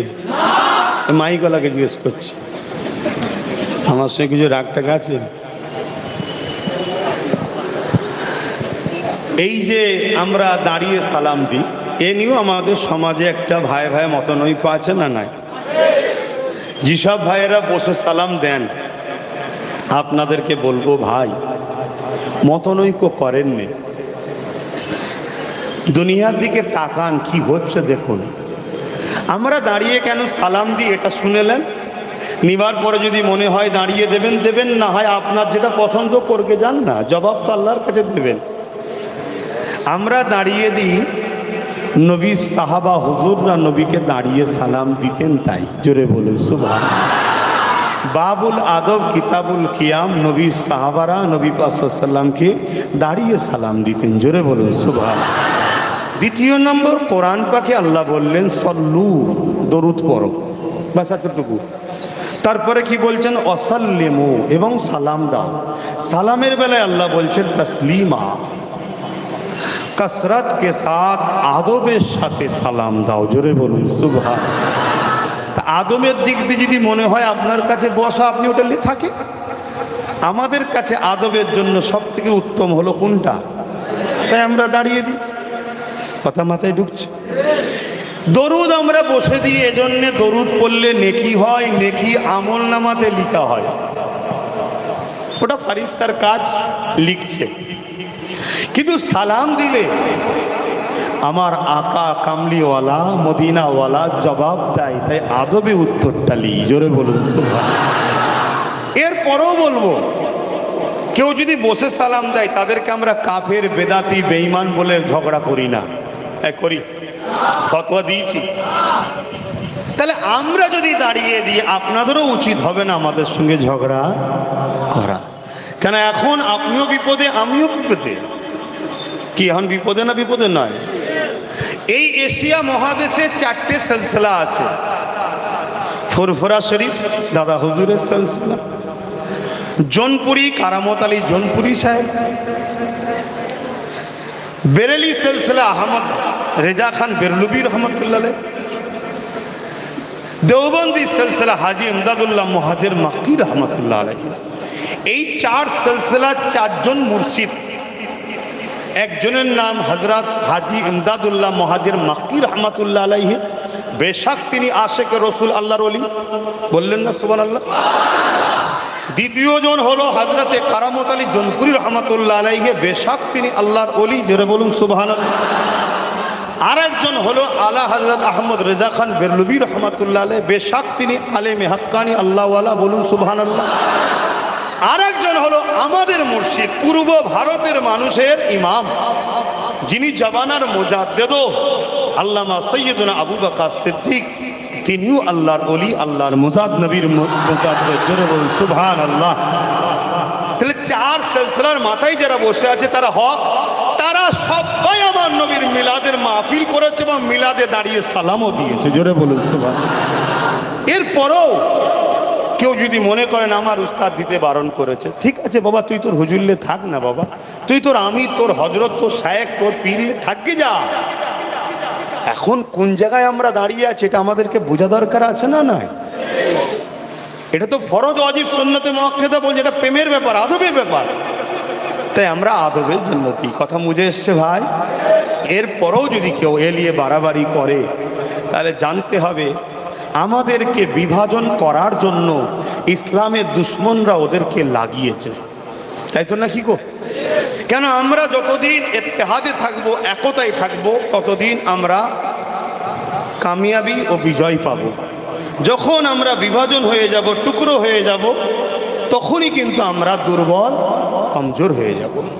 তাই আপনার স্কুল, আপনার শিক্ষক, আপনার মাস্টার আপনার কাছে থাক, দুয়ে দুয়ে 4 শিখিয়েছে, ভালো কথা। আমার হুজুর আমাকে শিখিয়েছে 3 1 4, উত্তরটা কি ভুল? 4ই তো হচ্ছে। তা আমি এটা লেখা, তা যার যেটা লিখে যান না বাবা। আমাদের তো সবার লক্ষ্য হুজুর পাক সাল্লাল্লাহু আলাইহি সাল্লাম আমাদের নেতা। তবে হ্যাঁ, আমার হুজুরকে নিয়ে যদি কোনো জায়গায় ইখতিলাফ হয় তাহলে জানতে হবে মুসলিম সূরাতে মুনাফিক, সেখানে কোনোভাবে যাওয়া। আর এই 4 সিলসিলার নাম বললাম, 4 সিলসিলার আকাবের রায় পুরো ভারতের মানুষকে হুজুর চিনিয়েছে। জোরে বলুন সুবহানাল্লাহ। পূর্ব ভারতে আমার মুজাদ্দেদ জামানের যে অবদান, এটা কোনোভাবে আমরা ভুলে যেতে পারি না। তাই তিনি বলছেন, বাবারা আমি দেখেছি হুজুরকে আদবের সাথে সালাম দিতে হবে, তাই আমি দিই, তোমরা দেবে। কেউ যদি বাবা বসে থাকে টানাটানি করবে না, এটা দাদা হুজুরের মত। কথা মিটলো? আসেন আমরা দাঁড়িয়ে সালাম দেবো। ইয়া নবী সালাম, ইয়া রাসূল, ইয়া হাবিব সালাম,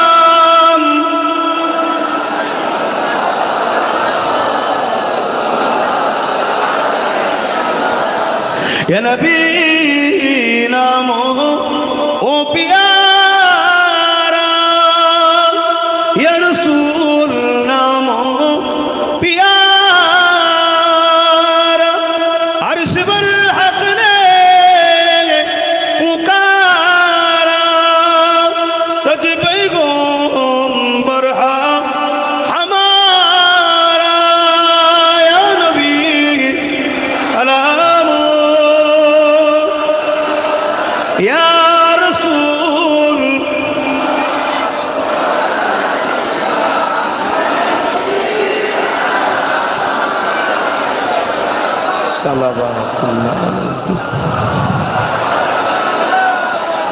পড়িল আল্লাহ আরো বাণী, পোহালো দুঃখে এর জনি, হইল জগৎ অনুরানী, আমিনার নয়নের মনি, ইয়া নবী সালাম, ইয়া রাসূল, ইয়া হাবিব সালাম।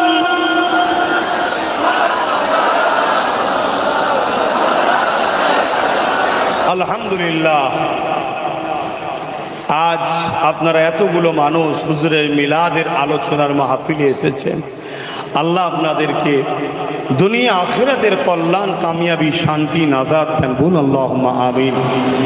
আমি এই দাঁড়িয়েই একটা শপথ আপনাদের কাছে লব, দিনের জন্য, মসজিদ মাদ্রাসার জন্য, ওয়াকাফের জন্য, গরিব মানুষের জন্য কখনো যদি কলিকাতায় আপনাদেরকে আমি ডাকি, আমার ডাকে আপনারা সাড়া দিয়ে কলিকাতায় নিজের গাঁটের পয়সা খরচ করে যেতে রাজি আছেন? আল্লাহকে সাক্ষী রেখে হাত তুলবেন, লম্বা হাত তুলুন। যারা হাত তুলবেন লম্বা তুলুন, আল্লাহকে সাক্ষী রেখে। কথা দিচ্ছেন তো? কথা দিচ্ছেন তো? হাত নাবান। একটু সংক্ষেপে মসজিদ নিয়ে, মাদ্রাসা নিয়ে, ঈদগাহ নিয়ে, খানকা নিয়ে দুটো কথা বলবো। বলার অধিকার আছে না? না, আয় বসুন, একটু আলোচনা করবো। দরুদ শরীফ আল্লাহ।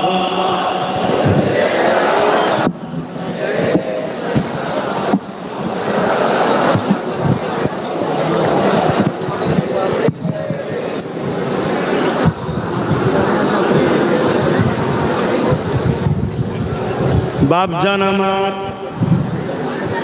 শুনছেন বাপজান? আর একটা কথা জানিয়ে দিই, এই পশ্চিম বাংলায় সর্বপ্রথম হুজুরের মিলাদের মেহনাতে, মিলাদ উপলক্ষ করে জুলুস মুজাদ্দেদ জামান দাদা হুজুর রহমাতুল্লাহ আলাইহির দুই খলিফা বার করেছিলেন। বলুন সুবহানাল্লাহ। এটা সব থেকে পুরাতন বাংলায়। কিন্তু আপনারা যদি কেউ করেন, আমাকে কথা নেবেন কি না নেবেন আপনাদের ব্যাপার। উজু হালে, গালে যেন কোনো তাম্বাকু গুটকা না থাকে, এবং রাস্তার মানুষ, পথচারী মানুষের কোনো অসুবিধা না হয়। লাইন যত বড় হয় হোক গে যাক, একটার পর একটা, একটার পর একটা সৌন্দর্য যেন সবাই দেখে বলে, দেখ মুহাম্মদ সাল্লাল্লাহু আলাইহি ওয়াসাল্লামের অনুসারীরা এত লোক বেরিয়েছে, অথচ কোনো মানুষের যাতায়াতের অসুবিধে করলো না, শান্তিভাবে গেল। হুজুরের আগমনের মেসেজ ছড়াতে ছড়াতে ছড়াতে ছড়াতে শান্তির বার্তা। কেন? হুজুর শান্তির নবী, রহমতের নবী, মানবতার নবী, ইনসাফের নবী, মানব কল্যাণের নবী, সর্বধর্মের মানুষের ভালোবাসার নবী। জোরে বলুন সুবহানাল্লাহ। মুহাম্মদ সাল্লাল্লাহু আলাইহি ওয়াসাল্লাম শুধু মুসলমানদের নয়, প্রত্যেকটা মানুষের তিনি মুহাম্মদ সাল্লাল্লাহু আলাইহি ওয়াসাল্লাম। জোরে বলুন সুবহানাল্লাহ। অতএব তাই এগুলো মাথায় রেখে শান্তিভাবে যদি আপনারা করেন, যেভাবে পিরানে তরিকাত ওলিয়া উলিয়ারা করেছেন, আমি আবার বলছি, তাতে কোনো রকম সমস্যা নাই। কিন্তু আজ জুলুসের নামে সোশ্যাল মিডিয়ায় যা দেখা যায়, যেটা কোনোভাবে ইসলাম ইজাজত দেয়নি, উপরন্তু ইসলামের নামে, নবীর নামে যে মিথ্যা কাজটা হচ্ছে, আমার সন্দেহ হয় ঈমান না চলে যায়। কথা শুনছেন তো নাকি? এই রকম যেন না হয়ে যায়, এটা মাথায় রাখবেন। আসুন আমি দোয়া করব। তার আগে একটা ছোট্ট কথা যেটা বলছিলাম, মসজিদ আমার ধর্মের,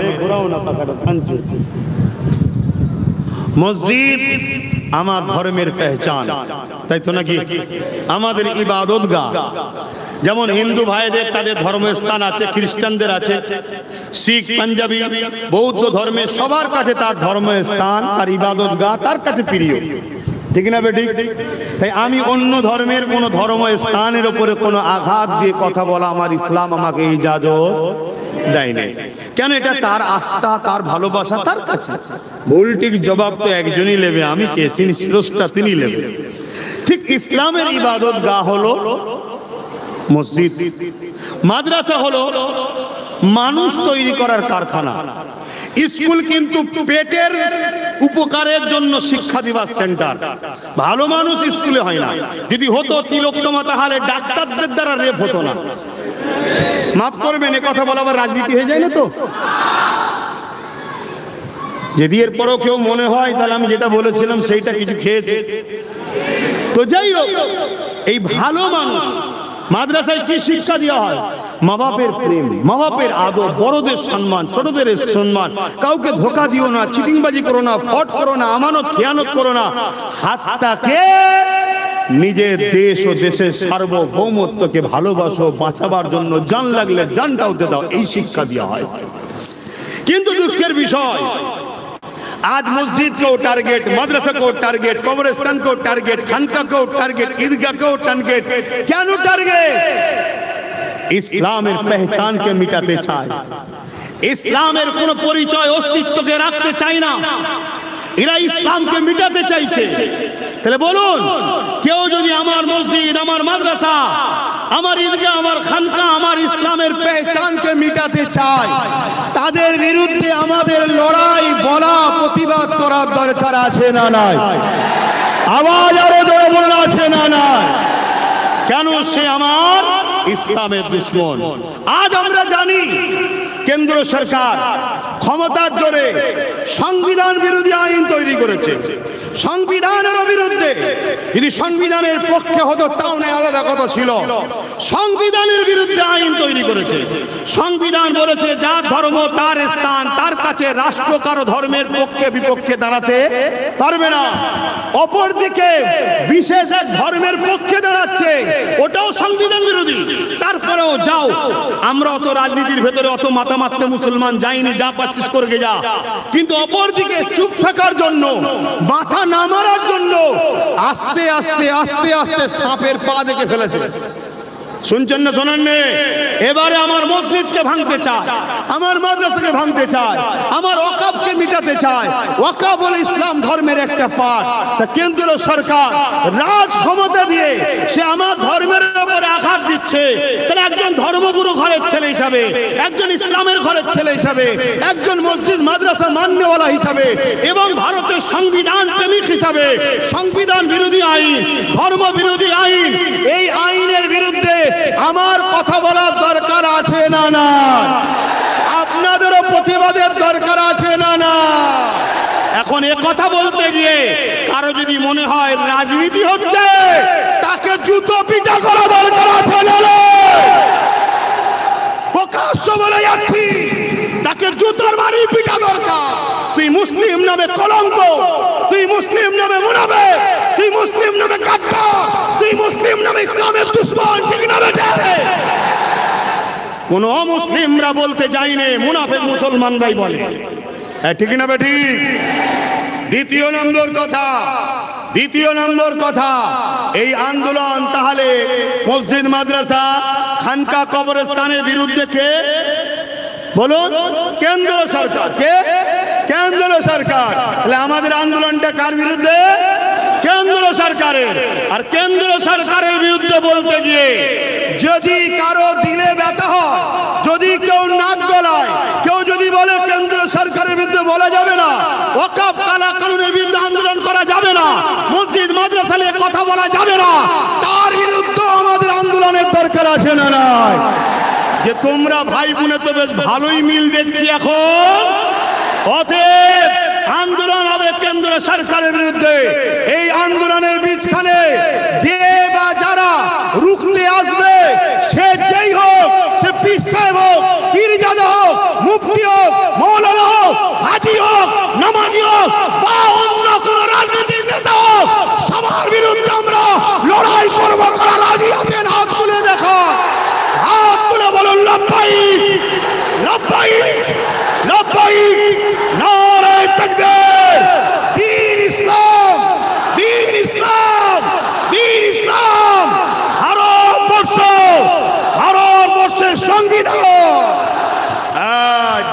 লাগে কোনো লাট সাহেব নয়, সংবিধানে লাগে কোনো লাট সাহেব নয়। কেউ যদি মনে করে আমি পুলিশ দিয়ে পাওয়ার দিয়ে তোমায় রুখবো, মনে রেখে দিও তোমার পাওয়ারকে পায়ের তলায় রাখি আমরা। কেন মোস্তফার গোলাম আমরা। আমরা দিনের জন্য মরাটাকে সব থেকে বড় নিয়ামত মনে করি। যেমন মানুষের পিপাসা লাগলে পিপাসার জন্য পাগল হয়ে যায় পানির জন্য, এই পানি পান করে মানুষ জান আরাম পায়, জানা তৃপ্তি পায়। যাদের দিলে মোস্তফার প্রেম আছে তারা দিনের জন্য মোস্তফার জন্য মরাটাকে আরো বেশি আরাম পায়। জোরে বলেন সুবহানাল্লাহ। ইমানদার হও, ইমানদার হও।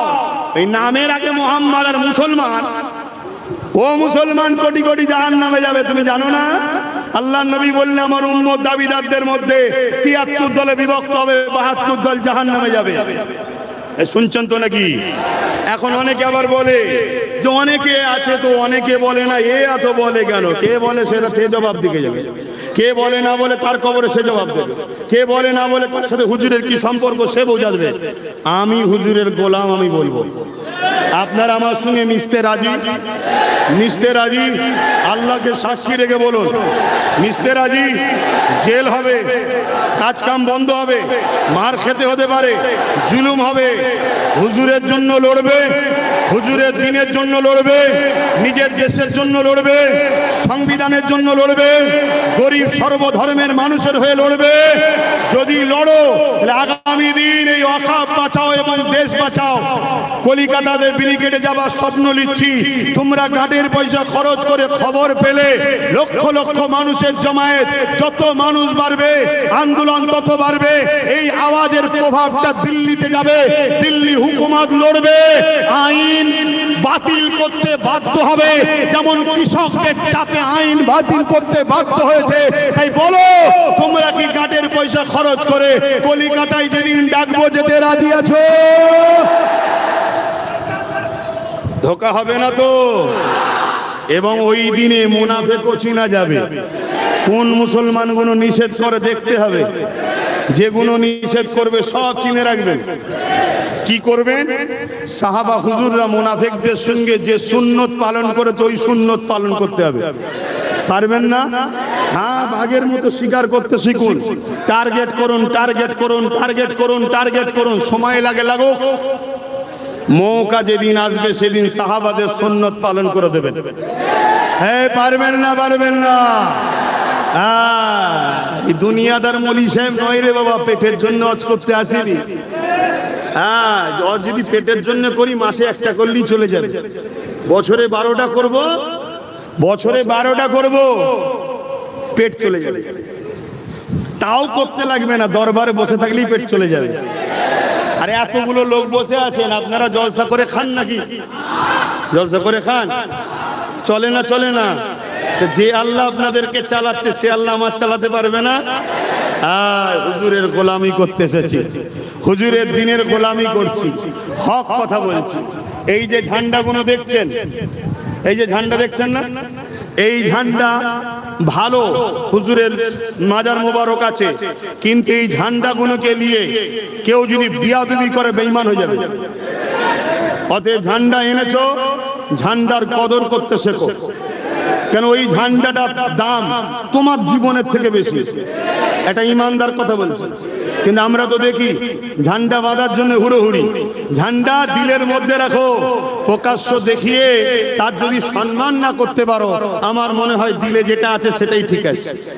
দ্বিতীয় নম্বর কথা, আমাদের সমাজে এক শ্রেণীর মানুষ, আমার এক শ্রেণীর ভাইদের ঘরে এই সব ঝান্ডা সম্বন্ধে একটু ভুল বুঝিয়ে রেখেছে। চাঁদ তারা মানে পাকিস্তানের, চাঁদ তারা পাকিস্তানে বাবাখালী সম্পদ নয়। চাঁদও আল্লাহর সৃষ্টি মানুষের জন্য, তারাও আল্লাহর সৃষ্টি মানুষের জন্য। কথা বুঝে আসছে না? নাই, চাঁদ তখন থেকে ছিল যখন পাকিস্তানের জন্ম হয়নি, তারা তখন থেকে ছিল যখন পাকিস্তানের জন্ম হয়নি। অতএব চাঁদও আমাদের, তারাও আমাদের, পাকিস্তানের বাবাখালী সম্পদ নয়। কিন্তু দুঃখের বিষয় আমাদের সমাজে কিছু ভুল বুঝিয়ে রেখেছে। যখন ভুল বুঝিয়ে রেখেছে তাহলে আমাদেরও তো উচিত প্রথম ভুলটা ভাঙাও। ভুল যখন ভাঙাতে পারোনি তাহলে এত হুড়োহুড়ি করো কেন? চাঁদ তারালে ফিতনা লাগাচ্ছ নি তাহলে? তাহলে আমরা ফিতনা লাগাচ্ছি তো? আমার কথা কি কষ্ট পেয়েছেন নাকি? আমি আবার বলছি, কষ্ট পেলে কি করেন? কিচ্ছু করার নেই, তোমাদের দিশে হারা হয়ে যাবে। আমি অনেক আগে থেকে যা বলেছি ঘটছে না ঘটেনি? হ্যাঁ, দিশে হারা হয়ে যাবে, পাগলা হয়ে যাবে, কোন দিকে যাব কেউ নেই তোমাদের কাছে। খেয়াল করে দেখো না, কেউ নেই। কি হবে? এখনো সময় আছে। এইভাবে থেকো না, এইভাবে থেকো না, পাঁচটাকেই ভেঙে দেবে। এইভাবে থাকো। বিশ্বাস হয় আমার উপরে? তাহলে আমি এরকম করছি, আমার সাথে সাথ দাও। দেবে না? দেবে না? দেবে না? যদি দাও, তার একটা নমুনা হলো প্রোগ্রামটা একটু যেও, এই বর্ষাটা কেটে যাবার পরেই প্রসেসিং তৈরি হবে। শুনছেন তো নাকি? সবাই যদি পায়, আমরা কেন পাবো না? হ্যাঁ, ছেড়ে ছেড়ে ছেড়ে ছেড়ে তো একদম ঘরের সামনে ঢুকে গেলে আর কত ছাড়বে? হ্যাঁ, সারা জীবন পরের পিছনে। তো যা নবী আলাইহিস সালাম মানুষ্য জাতির জন্য, ইনসাফের জন্য, ইনসানিয়াতের জন্য আল্লাহর বড়ই নিয়ামত।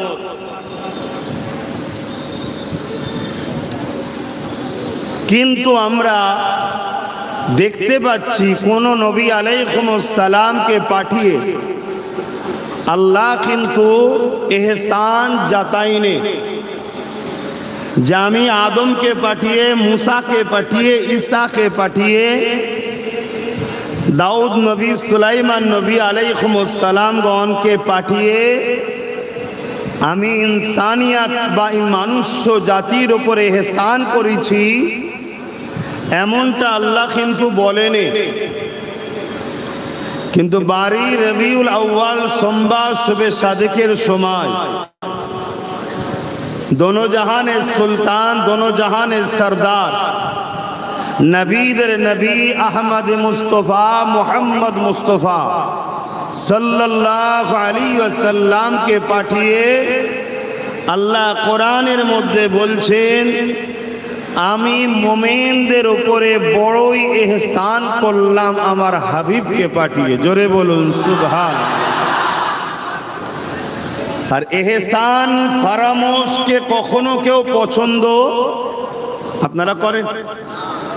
তাহলে আমাদের উচিত, আল্লাহ যে আমাদের উপরে এহসান করেছে বলছে, এই এহসানের ঋণ তো কখনোই আমরা শোধ করতে, পুরো পৃথিবী চেষ্টা করলো, আমরা যে উম্মতে মুহাম্মাদি হয়েছি, আখিরি নবীর উম্মাত হতে পেরেছি, এই শুকরিয়া আদায় করেও কখনো ঋণ শোধ করতে পারবো না। তাই আজ আমরা একটা জায়গায় হয়েছি, এই হওয়ার মূল উদ্দেশ্য কিন্তু আল্লাহ শুকরিয়া আদায় করার জন্যই। জোরে বলুন সুবহানাল্লাহ। এই মাহফিলের মূল মাকসাদ এটা। পাশাপাশি এই মাহফিলকে আমরা সাধারণত বাংলায় বিশ্বনবী দিবস বলে আসছি, কিন্তু আমার নবী বিশ্বনবী নয়, আমার নবী কুল কায়নাতের নবী। জোরে বলুন সুবহানাল্লাহ। বিশ্ব তো বড় ছোট জায়গা, আমরা বিশ্ব বলতেই পৃথিবীকেই বুঝি। যে পৃথিবী প্রথম আসমানের কাছে একটা ফুটবলের থেকেও ছোট, মহান স্রষ্টা রব্বুল আলামিন এই পৃথিবীর ন্যায় কয়েক lakh crore million billion Galaxy তৈরি করে রেখেছে। সব থেকে নিম্ন জান্নাত যাদেরকে দেবে, জমিন আসমানের বিছখানে যে ফাঁকা জায়গা, এই বিশাল এলাকা নিয়ে এত বড় বড় জান্নাত এক একজনকে দেবে। জোরে বলুন সুবহানাল্লাহ। আপনার আমার 8 GB মেমোরিতে যদি 10 GB লোড করা হয়, হ্যাং যেমন হয়ে যায়, আল্লাহর কুদরত যদি এই ব্রেনে বেশি চাপ দেন, ব্রেন নগিয়ার নিচেই থাকবে না, আউট হয়ে যাবে। এজন্যই আমাদেরকে আমানতু বিল্লাহ, আল্লাহর উপরে ঈমান আনতে হয়েছে। তিনি সর্বশক্তিমান, তিনি হলেন আল্লাহ হুসাইয়ুল কাদির, যিনি শুধু হুকুম করে কাফ আর নুন কুন মামানা হো যা ফায়াকুন, সঙ্গে সঙ্গে হয়ে যায়। জোরে বলুন সুবহানাল্লাহ। নিজের দিকে তাকান না, কত সুন্দর করে আল্লাহ আমাদেরকে বানিয়েছে। মুসলিম হোক, হিন্দু হোক, আদিবাসী হোক, সাঁওতাল হোক, খ্রিস্টান হোক, মতুয়া হোক, যেই হোক, মানুষ হলো শ্রেষ্ঠ মখলুক।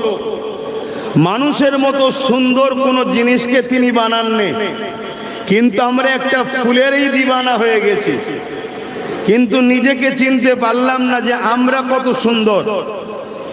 এবং আমাদেরকে সর্বশক্তিমান করেছে, সর্বকিছুর ওপরে জ্ঞান দিয়েছে। আমাদেরকে হয়তো বাঘের মতো হিংস্র ক্ষমতা দেয়নি, কিন্তু বাঘকে কন্ট্রোল করার জন্য ব্রেনও দিয়েছে। আমাদের হয়তো পাহাড়ের মতো বিশাল আকৃতি দেয়নি, ওই পাহাড়কে টুকরো টুকরো করে প্লেন করে রাস্তা বানাবার, ঘর বানাবার ব্রেন দিয়েছে। সাগরের মতো ক্ষমতাশালী পানির রুকার মতো ব্রেন দিয়েছে। মহান স্রষ্টা আমাদেরকে সর্বকালে সর্বশ্রেষ্ঠ মখলুক মানুষকে বানিয়েছে। সেই মানুষ হিসাবে আমাদেরকে সঠিক পথ কোনটা চালাবার জন্য যুগে যুগে তিনার পক্ষ থেকে একজন করে মেসেজ দাতা, প্রফেট, রসুল, আওতার, নবী যুগে যুগে পাঠিয়েছেন। ঠিক তেমনি ঈসা আলাইহিস সালাম চলে যাওয়ার পর 500 বছর পার হয়ে গেছে, 570 বছর পার হয়ে গেছে। এই পৃথিবীতে স্রষ্টার পক্ষ থেকে কোনো মেসেজ দাতা, কোনো রসুল, কোনো প্রফেট, কোনো আওতার, কোনো নবী, কোনো রসুল আসেনি। এই না আসার দরুন ইবলিস শয়তান মানুষকে গুমরাহির দিকে নিয়ে গেছে, ভুলের দিকে নিয়ে গেছে, খারাপের দিকে নিয়ে গেছে, মহান স্রষ্টার থেকে দূরে সরিয়ে দিয়েছে। মানুষগুলো এত খারাপ হয়েছিল, নিজের বাপ নিজের কন্যা সন্তানের সঙ্গে নাজায়েজ নোংরা কাজ করত, নিজের কন্যাকে জ্যান্ত পুঁতে দিত। সন্তানের হাত থেকে মা নিজের ইজ্জতকে বাঁচাতে পারত না। পৃথিবীর রাজা মহারাজারা মানুষের খোদা সেজে, প্রভু সেজে বসে গেল, মানুষ তাদের দাসদাসী হলো। তাদের বাড়ির বেটিগুলো রাজাদের চামচাদের রাখেল হয়ে গেল। এইভাবে পুরো পৃথিবী জুড়ে রোম থেকে শুরু করে, পারস্য থেকে শুরু করে, আরব থেকে শুরু করে, হিন্দ থেকে শুরু করে পুরো পৃথিবী জুড়ে মানুষগুলো দুপায়ে পশুর থেকেও নিকৃষ্ট কর্মসূচিতে আগিয়ে গেল, নিকৃষ্ট হয়ে গেল। পুরো পৃথিবীতে অশান্তির দাবানল চলেছে। ভূমিকাটা প্রথম বোঝে। পুরো পৃথিবীতে অশান্তির দাবানল চলেছে। যুবকরা মন দিয়ে শোনো, এই সময় পৃথিবী ধ্বংসের দিকে। খুন আম হয়ে গেছে, ধর্ষণ ফ্যাশন হয়েছে। বাজারে আলু পটলের মতো গরিবের ঘরের মেয়েদের বিক্রি হতো, গরিবের ঘরের ছেলেদের কোমরে বেড়ি পরিয়ে বাজারে নিলামে তোলা হতো। এক কথায় মানুষ শান্তির জন্য অপেক্ষায়, কেউ একজন আসবে আমাদেরকে বাঁচাবে, কেউ একজন আসবে বিপদ থেকে মুক্ত করবে। সন্ত্রাসবাদ, জঙ্গিবাদ, ফ্যাসিসবাদ, জুলুম অহরহ হয়ে গেছে। ঠিক এই সময়তেই, এই মাসেরই 12 তারিখে 570 খ্রিস্টাব্দে সোমবার শবে সাদেকের সময় 12 রবিউল আউয়ালে মক্কা শরীফে, মক্কা নগরীতে হযরতে আব্দুল্লাহ হুজুরের ঘরে আম্মা আমিনার কোলে আল্লাহ একটা নূর পাঠালেন। জোরে বলুন সুবহানাল্লাহ, আরো খুশিতে বলুন সুবহানাল্লাহ, বলুন আল্লাহু আকবার। আল্লাহ বড়ই, আল্লাহ একটু বলতেও দেন, একটু বলতেও দেন। অবশ্যই স্লোগান দেওয়া ভালো, তবে নিজের পাড়ায় নিজের ধর্ম করবেন, অন্যের পাড়ায় নয়। কারণ কিছু মানুষ দেখেছি সারা জায়গায় চুপ করে থাকে, আর অন্য পাড়ায় এলে তাকবীর দিতে মন যায়। এখনো খব্বিশিপনা ছাড়া আর কিছু নয়, বদমাইশি ছাড়া আর কিছু নয়। ধর্ম লোককে দেখিয়ে করে লাভ নেই, ধর্ম স্রষ্টাকে দেখিয়ে করো। কেন? যা যা লোক দেবে না, স্রষ্টা দেবে। অতএব তার খুশির জন্য যতটুকু করো তার জন্য করো, দুনিয়ার জন্য হাজারো করে কোনো লাভ নাই। হুজুর পাক সাল্লাল্লাহু আলাইহি সাল্লাম এসেছেন, এই হুজুর আসাতে পুরো পৃথিবীর অন্যায়, অত্যাচার, জুলুম, রেপ, খুন, দাঙ্গা, ফাসাদ, বদমাইশি, অত্যাচার 23টা বছরের মধ্যে পুরো পৃথিবীর বুকে মানুষকে অন্যায় খতম করে, অন্যায়কে মিটিয়ে দিয়ে মানুষ জাতিকে ন্যায়, সত্য, সাম্য প্রতিষ্ঠিত করে সেই রাস্তায় চালানো শুরু করিয়েছে। জোরে বলুন সুবহানাল্লাহ। বলুন, এই মহান হস্তি আসাতে মানুষ জাতি বেঁচেছে, পৃথিবী বেঁচেছে, ইনসাফ পেয়েছে, ইনসানিয়ত পেয়েছে, মনুষ্যত্ব জেগেছে, নারীর অধিকার পেয়েছে, নারী হত্যা বন্ধ হয়েছে, খুন খারাপি বন্ধ হয়েছে। এই ব্যক্তি হস্তি আসাতে পৃথিবীর বুকে সাম্য প্রতিষ্ঠিত হয়েছে। বলুন, সেই হুজুর আসাতে আমরা খুশি না বেজার? তাহলে সেই খুশিটাকেই আরবিতে বলা হয়, বলুন, ঈদ। কিন্তু আমার ভাইদের মধ্যে কিছু কিছু ধারণা আছে ঈদ তো দুটো। এটা একটা ভুল ধারণা। আরাফাতের দিনটাও ঈদের দিন, জুম্মার দিনটাও ঈদের দিন। ঈসা আলাইহিস সালামের কাছে যেদিন জান্নাত থেকে দস্তখান খানা এসেছিল সেই দিনটাও ঈদের দিন। মনে রাখবেন, রবিউল আউয়ালের ফজিলত এবং 12 রবিউল আউয়ালের গুরুত্ব এতটাই, যদি আপনাদের ধৈর্য থাকে একটু বলি, ধৈর্য আছে তো নাকি? কেন আমাদের মধ্যে ভুল থাকতে পারে, ভুলটা ভেঙে লিয়া দরকার, ভুলটা ভেঙে লিয়া দরকার।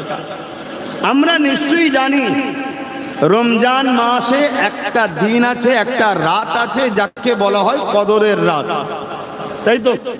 এই কদরের রাতের ফজিলত কত? এক রাত সমান 1000 মাসের ইবাদতের ফজিলত। বলুন সুবহানাল্লাহ। কম বেশি 100 বছর, কম বেশি। তাহলে আমরা কত কদর পেয়েছি ভেবে দেখুন। তা কেন এই রাতের গুরুত্ব এত? এই রাত্রিরে কোরআন শরীফ এসেছিল। জোরে বলুন সুবহানাল্লাহ। কোরআন নাজিল হওয়ার জন্য কদরের রাতের মাকাম এত, এক রাত্রির মাকাম 1000 মাসের ইবাদতের সমতুল্য। জোরে বলুন সুবহানাল্লাহ। তাহলে যে রাত্রিরে কোরআন এসেছে সেই রাতের মাকাম এত, তার জন্য পুরো রোজার মাসেরও মাকাম হয়েছে। তাহলে বলুন, কোরআন পেয়েছি জেনার ওসিলায়, যিনি সাহেবে কোরআন, সেই নবী পাক সাল্লাল্লাহু আলাইহি সাল্লাম যেদিন এসেছে সেই রাত বা সেই দিনের মাকামটা তাহলে কত? জোরে বলুন সুবহানাল্লাহ। হাজারো লাইলাতুল কদর কুরবান ঈদে মিলাদুন নবীতে। জোরে বলুন সুবহানাল্লাহ। কারণ ঈদে মিলাদুন নবী, নবী যদি না আসতেন রোজা পেতাম না, নবী যদি না আসতেন কোরআন পেতাম না, নবী যদি না আসতেন কাবা পেতাম না, নবী যদি না আসতেন দিন পেতাম না। নবীর জন্যই সব কিছু আল্লাহ বানিয়েছে। 12 রবিউল আউয়ালে তিনাকে পাঠিয়েছেন আমাদেরকে সমস্ত অন্যায় থেকে বাঁচিয়ে জান্নাতে নিয়ে যাবার জন্য। জোরে বলুন সুবহানাল্লাহ। সেই নবী পাক সাল্লাল্লাহু আলাইহি সাল্লামের আগমন উপলক্ষ করে তাই বলা হয় ঈদে মিলাদুন নবীর মাহফিল। তার বাংলা মানে নবীর আগমনের আলোচনার খুশির মাহফিল। বাংলায় কথা বললাম, বুঝতে পারছেন? এবারে চলে আসুন, এই খুশিটা বানাবার হুকুম আল্লাহর পক্ষ থেকে আছে না নাই, এটা একটু জানা দরকার। আল্লাহ পাক কোরআন পাকের মধ্যে বলছেন, কুল বিফাদলিল্লাহি ওয়া বিরহমাতিহি ফাবিযালিকা ফালইফরাহু। হাবিব আপনি বলে দিন, বড় কাফলাম কুল তার মানে বলুন, হাবিব আপনি বলে দিন বিফাদলিল্লাহি ওয়া বিরহমাতিহি, আমার ফজল ও আমার রহমত পে ফাবিযালিকা ফালইফরাহু, মানুষ যেন খুব খুশি বানায়। জোরে বলুন সুবহানাল্লাহ, আরো জোরে বলুন সুবহানাল্লাহ। তাহলে আল্লাহর রহমত পেয়ে আর আল্লাহর ফজল পেয়ে কি করতে হবে? খুব খুশি বানাতে হবে। এটা কার হুকুম? কার হুকুম? আল্লাহর হুকুম। এবারে বলুন, আমার নবীর থেকে বড় নিয়ামত, আমার নবীর থেকে বড় ফজল আর কিছু আছে? আল্লাহ কোরআনের মধ্যে বলছে ওয়া আম্মা বিনি'মাতি রাব্বিকা ফাহাদ্দিস, তোমরা আমার নিয়ামত পেয়ে খুব প্রচার করো। জোরে বলুন সুবহানাল্লাহ। তাহলে খুশিটা বানাতে হবে কিভাবে? প্রচারের মাধ্যমে। একায়েতে বললেন খুশি বানাও, তো খুশিটা বানাবো কিভাবে? সেটা হলো কি, খুব চর্চা করো, আলোচনা করো। কিসের? আমার নিয়ামতের। যে নিয়ামত তোমাদেরকে আমি দিয়েছি, আমি যে ফজল করেছি তোমাদের উপরে, ফজলে আযীম রাসূলকে বলেছে সব থেকে বড় ফজল আল্লাহর। আল্লাহ কোরআনে রাসূলকে বলছে ইন্নাকা লাআলা খুলুকিন আযীম, সব থেকে উত্তম চরিত্রওয়ালা হলো মুহাম্মদ রাসূল। জোরে বলুন সুবহানাল্লাহ। সেই নবী পাক সাল্লাল্লাহু আলাইহি সাল্লাম পেয়ে আল্লাহ বলেন খুশি বানাও। অপর আয়াতে বলছে খুশিটা কেমন হবে? তোমরা খুব চর্চা করো। আর এই চর্চা যখন করবে, যে চর্চা করবে তার দিলটাও আনন্দিত হবে, যারা শুনবে তাদের দিলটা আনন্দিত হবে।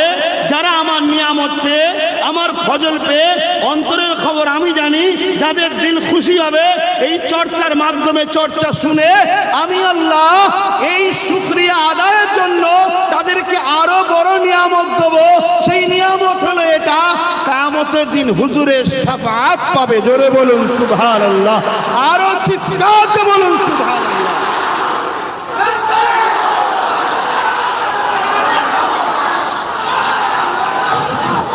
তাহলে বলুন, ঈদে মিলাদুন নবী আমাদের চলবে না চলবে না?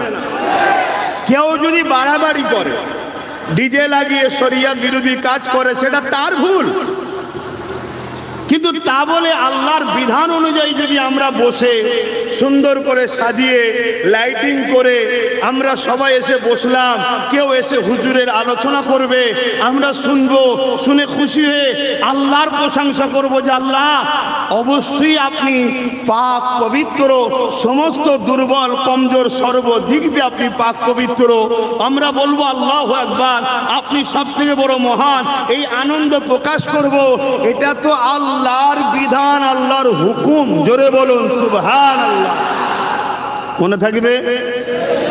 এবারে চলে আসুন, আমার নবী পাক সাল্লাল্লাহু আলাইহি ওয়াসাল্লাম থেকে প্রমাণ আছে নবী নিজের মিলাদ নিজে বানিয়েছে। জোরে বলুন সুবহানাল্লাহ। নবী যখন নিজের মিলাদ নিজে বানিয়েছে, পৃথিবীতে আর কারো এতে কলম চালাবার ক্ষমতা আছে? কিন্তু দুর্ভাগ্যের বিষয়, পৃথিবী জুড়ে একটা ষড়যন্ত্র চলছে। আপনাদের ধৈর্য আছে তো? কেন আমি দেখছি সব যুবক, আমি এতটুকু বলতে পারি যুবকদের উদ্দেশ্যে, হুজুরের সঙ্গে জুড়ে যাও। আজ তোমার মধ্যে অনেক বুড়াই আছে, তোমার লেবাসে, তোমার কথাতে, তোমার চালচলনে, তোমার লাইফ স্টাইলে অনেক ভুল আছে, স্বীকার করছি। কিন্তু হুজুরের সঙ্গে যদি জুড়তে পারো, একদিন তোমাকে আল্লাহ পরিবর্তন করিয়ে জান্নাত যাবার উপযুক্ত বানিয়ে দুনিয়া থেকে তুলবে। জোরে বলুন সুবহানাল্লাহ। কারণ এই পৃথিবীতে আমরা এমনও ব্যক্তিকে দেখেছি যারা হালকা বয়সে সুদের পর্যন্ত কারবার করত, সুদের। কিন্তু একটা জায়গায় এমন এক অ্যাক্সিডেন্ট হলো, এমন এক পরিবর্তন হলো, যার বিনিময়ে আল্লাহ তাকে হেদায়েত দিয়েছে তো দিয়েছে, জগৎ বিখ্যাত ওলি বানিয়ে দিয়েছে। জোরে বলুন।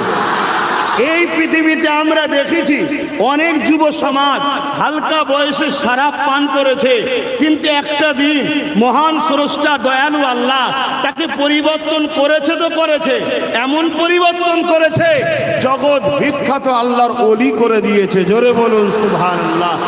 আজ আমার ঘরের যুবক হালকা বয়সে দাড়ি চেঁচেছে, প্যান্ট শার্ট পরেছে, টুপি পরেনে, আরো ইত্যাদি ইত্যাদি ভুল করছে। অবশ্যই এগুলো অন্যায়, অবশ্যই এগুলো থেকে ফিরে আসা দরকার। কিন্তু অপর দিকে এদের দিল যদি হুজুরের জন্য কাঁদে, এদের দিল যদি হুজুরের আলোচনায় খুশি হয়, হতে পারে একটা দিন হুজুরের প্রেম থাকার জন্য আল্লাহ এদেরকে পরিবর্তন করে নামাজি, রোজাদার, হাজি, আল্লাহ ওয়ালা বানিয়ে আল্লাহ তুলবে। জোরে বলুন ইনশাআল্লাহ, বলুন ইনশাআল্লাহ। আল্লাহ পারে না পারে না? আওয়াজ দিয়ে বলুন পারে না পারে না?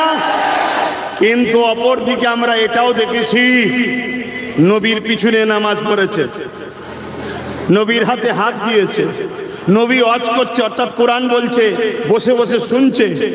এই দাড়ি, মাথায় পাগড়ি, বড় জুব্বা, হুজুরের সঙ্গে রোজা রেখেছে, হুজুরের সঙ্গে হজ করেছে, হুজুরের সঙ্গে জিহাদের মাঠে গেছে, দান করেছে।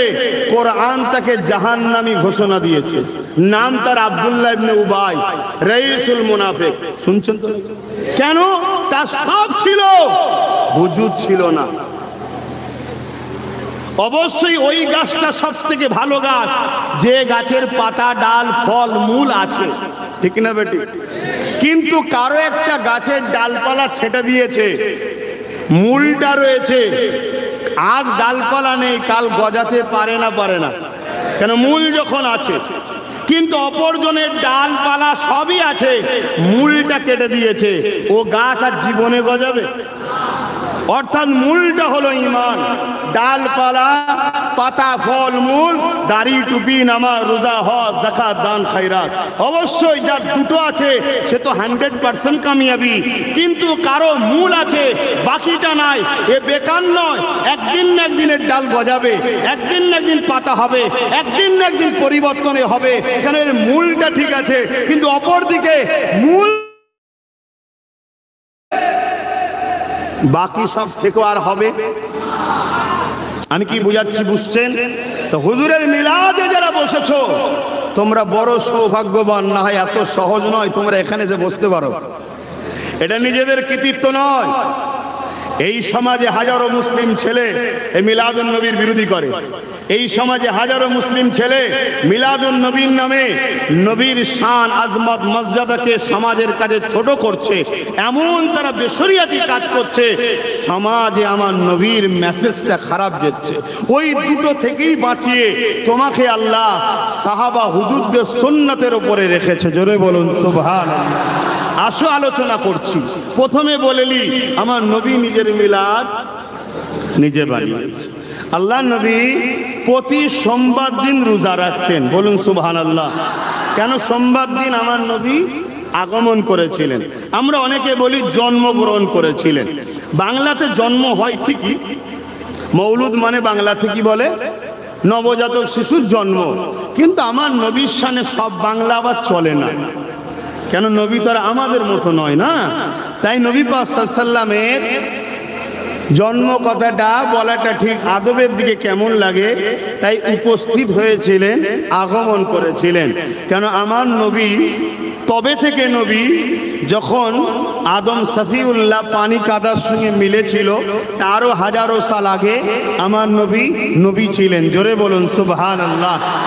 এটাও আমাদের অনেকের মধ্যে ধারণা 40 বছর বয়সে নাকি আমার নবী নবী হয়েছে। বলুন নাউজুবিল্লাহ। এটা একটা চরম মিথ্যা কথা এবং কুফরি কথা। এই কথার উপরে বিশ্বাস রাখলে ঈমান চলে যাবে। আল্লাহ আমাদেরকে হিদায়াত দেন। বলুন আমিন। খুব ভালো করে বোঝেন, মুজিজা বোঝেন? মুজিজা শুনেছেন তো? অর্থটা ওলিদের দ্বারা হয় কারামত, আর নবীদের দ্বারা অর্থাৎ এমন কিছু ঘটনা যেটা অসম্ভব, অসম্ভব ঘটনা সম্ভব হয়, এমন কিছু ওয়াকিয়া যাতে সামনেওয়ালাকে আজিজ অ্যাট্রাকশন করা যায়। এই ঘটনা যেটা নবীদের দ্বারা হয় সেটাকে বলা হয় মুজিজা, আর ওলিদের দ্বারা যেটা হয় সেটাকে বলা হয় কারামত। যেমন খাজা হুজুর লুটা দিয়েছিল পুরো আনাসাগরের পানি লুটার মধ্যে, এটাকে কি বলা হয়? কারামত। আর নবীদের দ্বারা এরকম কিছু ঘটলে সেটাকে কি বলা হয়? মুজিজা। আমার নবী পাক সাল্লাল্লাহু আলাইহি সাল্লামের সিনা চাক হয়েছিল ছোটবেলায়, জানেন তো নাকি? এটাকে মুজিজা বলা হয়। জোরে বলুন সুবহানাল্লাহ। তাহলে নবী যদি না থাকতেন তাহলে মুজিজা হলো কি করে? শুনছেন তো নাকি? হ্যাঁ, তাহলে আমার নবী কবে থেকে নবী? হ্যাঁ, কবে থেকে? আচ্ছা, এই যে একটু আগে রাখলাম, একটু সাইডে যাচ্ছে, আমার নবী কবে থেকে নবী এটা একটু বলে নি, তারপরে যাচ্ছে। হযরত জিবরাইল আলাইহিস সালাম আল্লাহ নবীর কাছে একদিন আসলেন। আল্লাহ নবী জিজ্ঞাসা করলো, ও হযরত জিবরাইল, আপনার বয়স কত? হযরত জিবরাইল আলাইহিস সালাম বলেছিলেন, ইয়া রাসূলুল্লাহ, হাবিবাল্লাহ, এইভাবে নির্দিষ্ট অক্ষরে তো আমি বলতে পারি না ইয়া রাসূলুল্লাহ, হাবিবাল্লাহ, তবে হ্যাঁ, একটা জিনিস আমার অখিয়া ঘটেছে, ওটা আপনাকে বলি, ওটা আপনি মিলিয়ে নেন। ইয়া রাসূলুল্লাহ, হাবিবাল্লাহ, আল্লাহ পাক যখন আমি জিবরাইলকে বানালে, আমি জিবরাইলকে যখন সৃষ্টি করলে, আমি জিবরাইল মাথা তুলেছি, তখন না কোনো আসমান ছিল, জমিন ছিল, না জান্নাত ছিল, না জাহান্নাম ছিল, না দুনিয়া ছিল, না ফেরেশতা অন্য কেউ ছিল। ও হযরত জিবরাইল, ইয়া রাসূলুল্লাহ, হাবিবাল্লাহ, ওই সময়ে যখন আল্লাহ আমাকে বানালে, আমি মাথাটা তুলে আল্লাহ পাকের আরশ আজিমের নিচে তাকালাম। ওই আল্লাহ পাকের আরশ আজিমের নিচে একটা নূরের পর্দা রয়েছে। ওই পর্দার উপরে যখন নজরটা পড়ল, দেখতে পেলাম ওই পর্দার মধ্যে একটা নূরের তারার চমক হয়ে উঠল।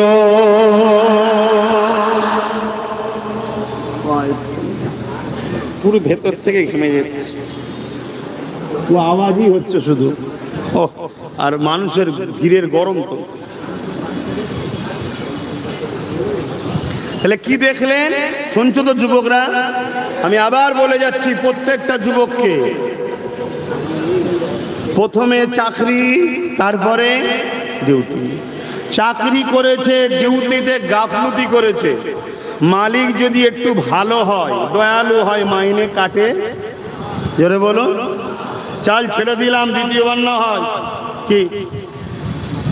জীব দুনিয়ার মানুষ হয়ে যদি একটু ভালো লোক এত দয়া দেখায়, আমার আল্লাহ তো রহমানুর রহিম। একটা লোক 70 বছর ধরে সামদ বলে একটা দেবতার উপাসনা করেছিল, কি নাম? সামদ। একদিন ভুল করে শুধু বলেছিল সামাদ, ইচ্ছা করে নয়, ভুল করে। আর আল্লাহ পাকের একটা সিফাতি নাম হলো সামাদ। কুল হুয়াল্লাহু আহাদ, আল্লাহ আল্লাহুস সামাদ। এই সামাদ যেই বলেছে, 70 বছর পর আল্লাহ সঙ্গে সঙ্গে সাড়া দিয়েছে। বলুন সুবহানাল্লাহ। ফেরেশতারা বলছেন, আল্লাহ, ও বান্দা তো আপনাকে কোনোদিন ডাকেনি, 70 বছর হয়ে গেছে, এখন যদিও বা ডেকেছে ভুল করে, আপনি সাড়া দিলেন। আল্লাহ বলছে, ফেরেশতারে, বান্দা তো আর তোর নয়, বান্দা তো আমার। ডেকেছে যখন, নিরাশ করব না। জোরে বলুন সুবহানাল্লাহ। তাহলে আমরা আল্লাহকে ডাকি, ভুল হয়তো হয়ে গেছে, যদি আমাদের ঈমান ঠিক থাকে, আল্লাহ রহমান রহিম দুনিয়ায় কাজ না হলে, চাকরি থাকার পরও একটু ভালো মালিক হলে মাইনে দিয়ে দেয়। আল্লাহ চাইলে কিয়ামতের দিন মাফও করে দিতে, আর যদি মাফ নাও করে, যা ভুল করেছো তার পানিশমেন্ট দিয়ে আবার ঈমান থাকার জন্য নাজাত। আর ঈমান যদি না থাকে, বাপ ভাইরা, কাবার মাতাবে গিয়ে সেজদায় পড়ে, হাতে কাবার অংশের মধ্যে সেজদায় পড়ে গিয়েও যদি মারা যায়, ওই ব্যক্তি জাহান্নামে ঢুকবে, জীবনে বেরোবে না। কেন? ওর দিলে হুজুর নাই। আল্লাহ হুজুরকে ঈমান করেছে। জোরে বলুন সুবহানাল্লাহ। আর ঈমানের গাছের শাখা পোশাকা হলো নামাজ, রোজা, হজ, যাকাত, দাড়ি, টুপি। আগে চাকরি, তারপরে ডিউটি। মাথায় ঢুকছে তো নাকি? হ্যাঁ, তাই বারবার বলছি হুজুরকে মহব্বত করো। নামাজ বেড়েছে না কমেছে? মসজিদ বেড়েছে না কমেছে? মাদ্রাসা বেড়েছে না কমেছে? বলুন বলুন বলুন। দিনের প্রচার বেড়েছে না কমেছে? জলসা মাহফিল বেড়েছে না কমেছে? বক্তা বেড়েছে না কমেছে? মৌলানা মুফতি বেড়েছে না কমেছে? টুপি দাড়ি বোরখা বেড়েছে না কমেছে? তারপরও মুসলমানদের মাঠটা বেড়েছে না কমেছে? কেন? আমাদের সব জায়গাটা ঠিক আছে, কিন্তু আমাদের মূল জায়গায় কানেকশন নেই। অয়েলিং করেছে, পাখা লাগিয়েছে, এসি লাগিয়েছে, বাতি লাগিয়েছে। ভাই শুনছেন তো? সব লাগান নে ভাই, সব পাকা। আবার এই দিয়ে মাইক বন্ধ করে যাবে। সব ঠিক আছে, কিন্তু মেন ট্রান্সমিটারের সঙ্গে তারের কানেকশন এই জ্বলবে তো? হুজুরের সঙ্গে কানেকশন যদি না থাকে, এই শুনছেন তো নাকি? বিরক্ত হচ্ছে আমার কথা? আমি প্লেন বলে যাবো দুটো কথা। আরে আপনাদের বাঁচাবার চেষ্টাই বলছি। কমসে কম আজ এই হাজার হাজার যুবক ছেলে কাজ কাম ছেড়ে দিয়ে, এদিক ওদিক আড্ডা ছেড়ে দিয়ে, গুটকা খাওয়া ছেড়ে দিয়ে, হাওড়া জেলা এটা না বললে মানায়? খারাপ নিলেন নাকি? আমি কিছুদিন আগে ব্যাঙ্গালোরে গেছিলাম। এক ভাই যদি শোনে আবার বলবে আপনি আমাদের কথা বলছিলেন। আমি একটা ওয়াচ করেছিলাম যে হাওড়া জেলা হুগলি জেলার ছেলেরা গুটকা খাওয়া ছেড়ে দিয়ে যদি পয়সাটা বাঁচায়, বছরে মনে হয় কয়েক হাজার কোটি টাকা হয়ে যাবে। এই কথা শুনে তারা এই সব কিছু ছেড়ে দিয়ে পয়সাকে বেঁচিয়ে বেঁচিয়ে একটা সোসাইটি তৈরি করে তা দ্বারা মানুষের উপকার করছে, আলহামদুলিল্লাহ। তাই একটুখানি বললাম। তো সেই জায়গাতে আমার ইমান আকীদাটা ঠিক রাখতে হবে, না হয় সব বেকার হয়ে যাবে। আল্লাহ নবী বললেন, জিবরাইলের বয়স কত? হযরতে জিবরাইল আলাইহিস সালাম বলতে লাগলেন, ইয়া রাসূলুল্লাহ হাবিবাল্লাহ, ওই নূরের পর্দার মধ্যে ওই তারাটা চমক দেখেছিলাম। ইয়া রাসূলুল্লাহ হাবিবাল্লাহ, সুন্দর হাবিবাল্লাহ, ওই তারাটাকে, নূরটাকে, স্টারটাকে দেখার জন্য আমি বড় বেচেন হয়ে গেলাম। অপেক্ষা করতে লাগলাম কবে আরেকবার দেখা যাবে। অপেক্ষা করতে করতে করতে 70,000 বছর কেটে গেল। দ্বিতীয়বার ওই তারাটা আবার একবার চমকে উঠলো। ইয়া রাসূলুল্লাহ হাবিবাল্লাহ, দ্বিতীয়বারের চমক দেখে আমি আরো দিবানা হয়ে গেলাম। আবার দেখার পিপাসায় রইলা, আবার ইন্তজারে রইলা। ইয়া রাসূলুল্লাহ হাবিবাল্লাহ, আবার 70,000 বছর পর একবার দেখলাম। ইয়া রাসূলুল্লাহ হাবিবাল্লাহ, ওই তারাটা 70,000 বছর ছাড়া ছাড়া একবার একবার একবার করে উদিত হয়। ইয়া রাসূলুল্লাহ হাবিবাল্লাহ, ওই তারাটাকে আমি 72,000 বার দেখেছি। আল্লাহ নবী মুচকে এসে বলেছিল, জিবরাইল, ওই তারাটা হলো আমি মুহাম্মদ রাসূল। আরো জোরে বলুন সুবহান। নারে তাকবীর, সরকার কি আমত। ইয়া রাসূলুল্লাহ, ইয়া রাসূলুল্লাহ। তাহলে বলুন, সেই নবী কবে থেকে বুঝতে পারছেন তো নাকি? কিন্তু বারি রবিউল আউয়ালে দুনিয়াবি জগতে হুজুর আমার এসেছেন আমাদেরকে বাঁচাতে। কথা মাথায় থাকবে অবশ্যই। নবী পাক সাল্লাল্লাহু আলাইহি সাল্লাম এবারে চলে আসুন নিজের মিলাদ। কি বললাম? নিজে করেছে। তাহলে প্রতি সোমবার দিন নবী কি করতেন? রোজা রাখতেন প্রতি সোমবারে। অনেকে বলে ঠিক আছে এসেছে একবার করলে হয়। আমি তো মাথায় লাগে না। প্রতি বছরে বিভিন্ন প্রোগ্রাম হয়।